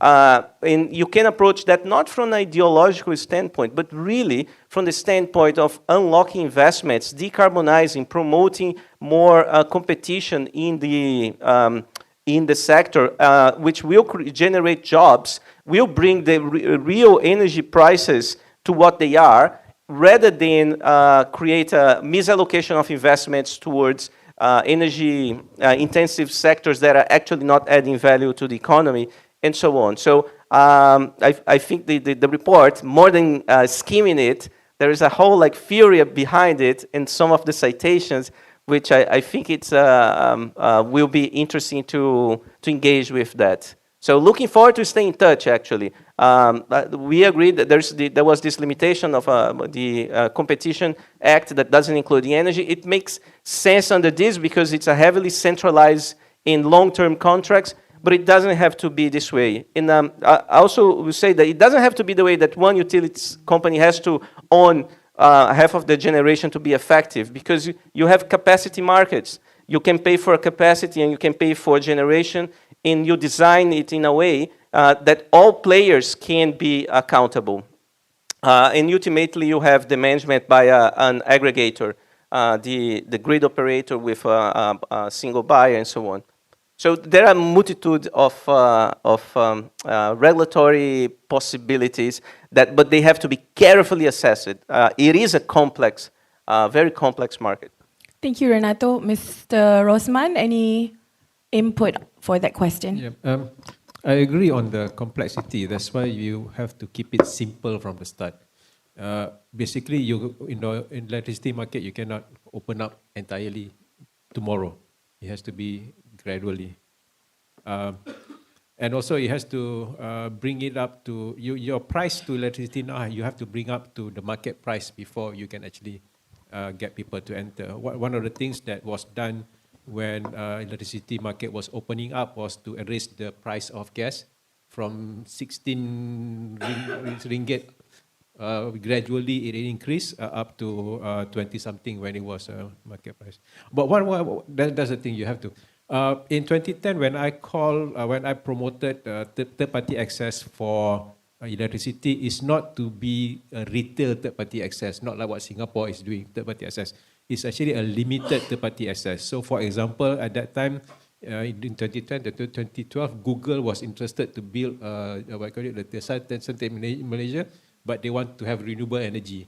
So, if you have already a third-party access there, that means they can build their center in Cyberjaya and buy biomass power from Pahang, for example. So it's a B2B kind of arrangement rather than to open up a retail kind of thing to have. I'm also not so keen on the exchange in your part. To the retail, then it becomes a B2B. So let's start first with B2B, whether it works on a third party kind of access like that. Then you don't limit, then you don't have competition.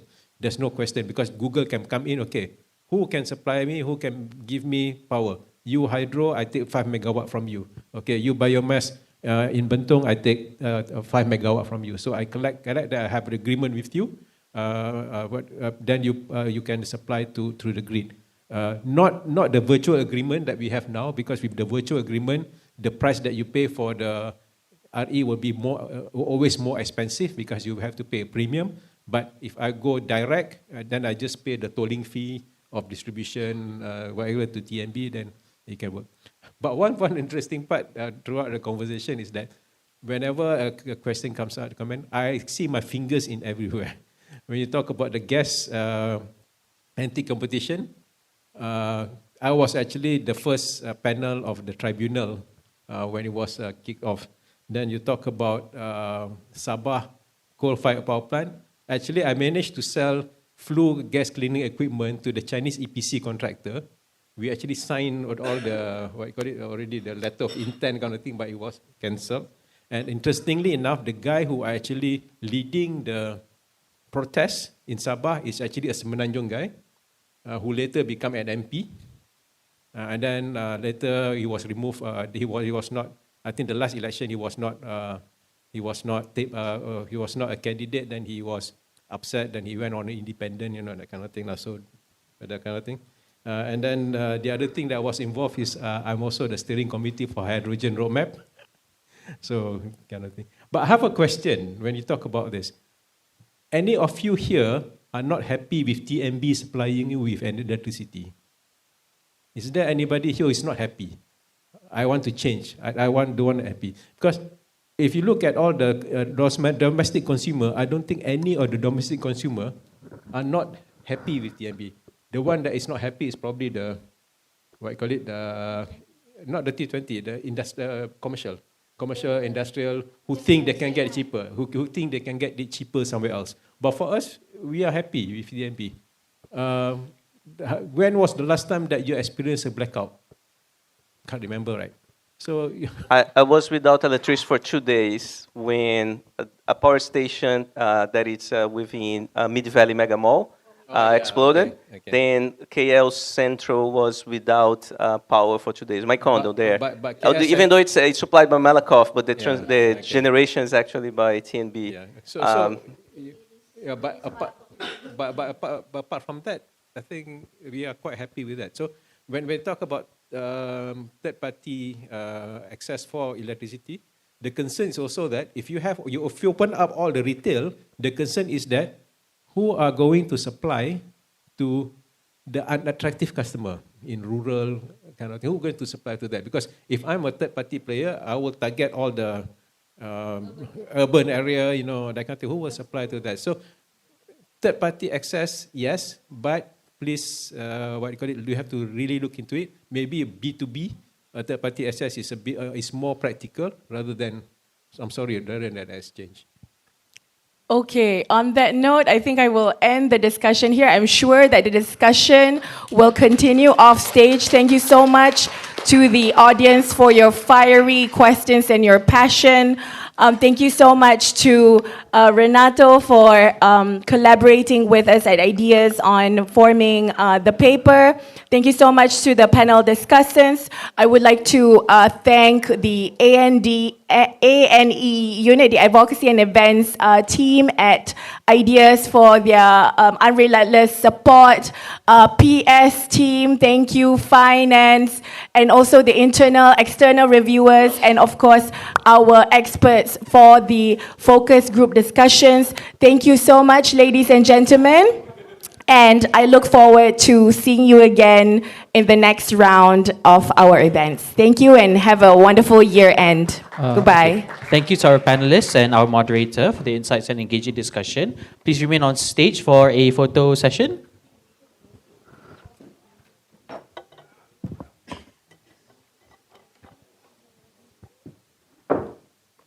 Stand in the middle. Is it? Yeah. In front of the table. Okay.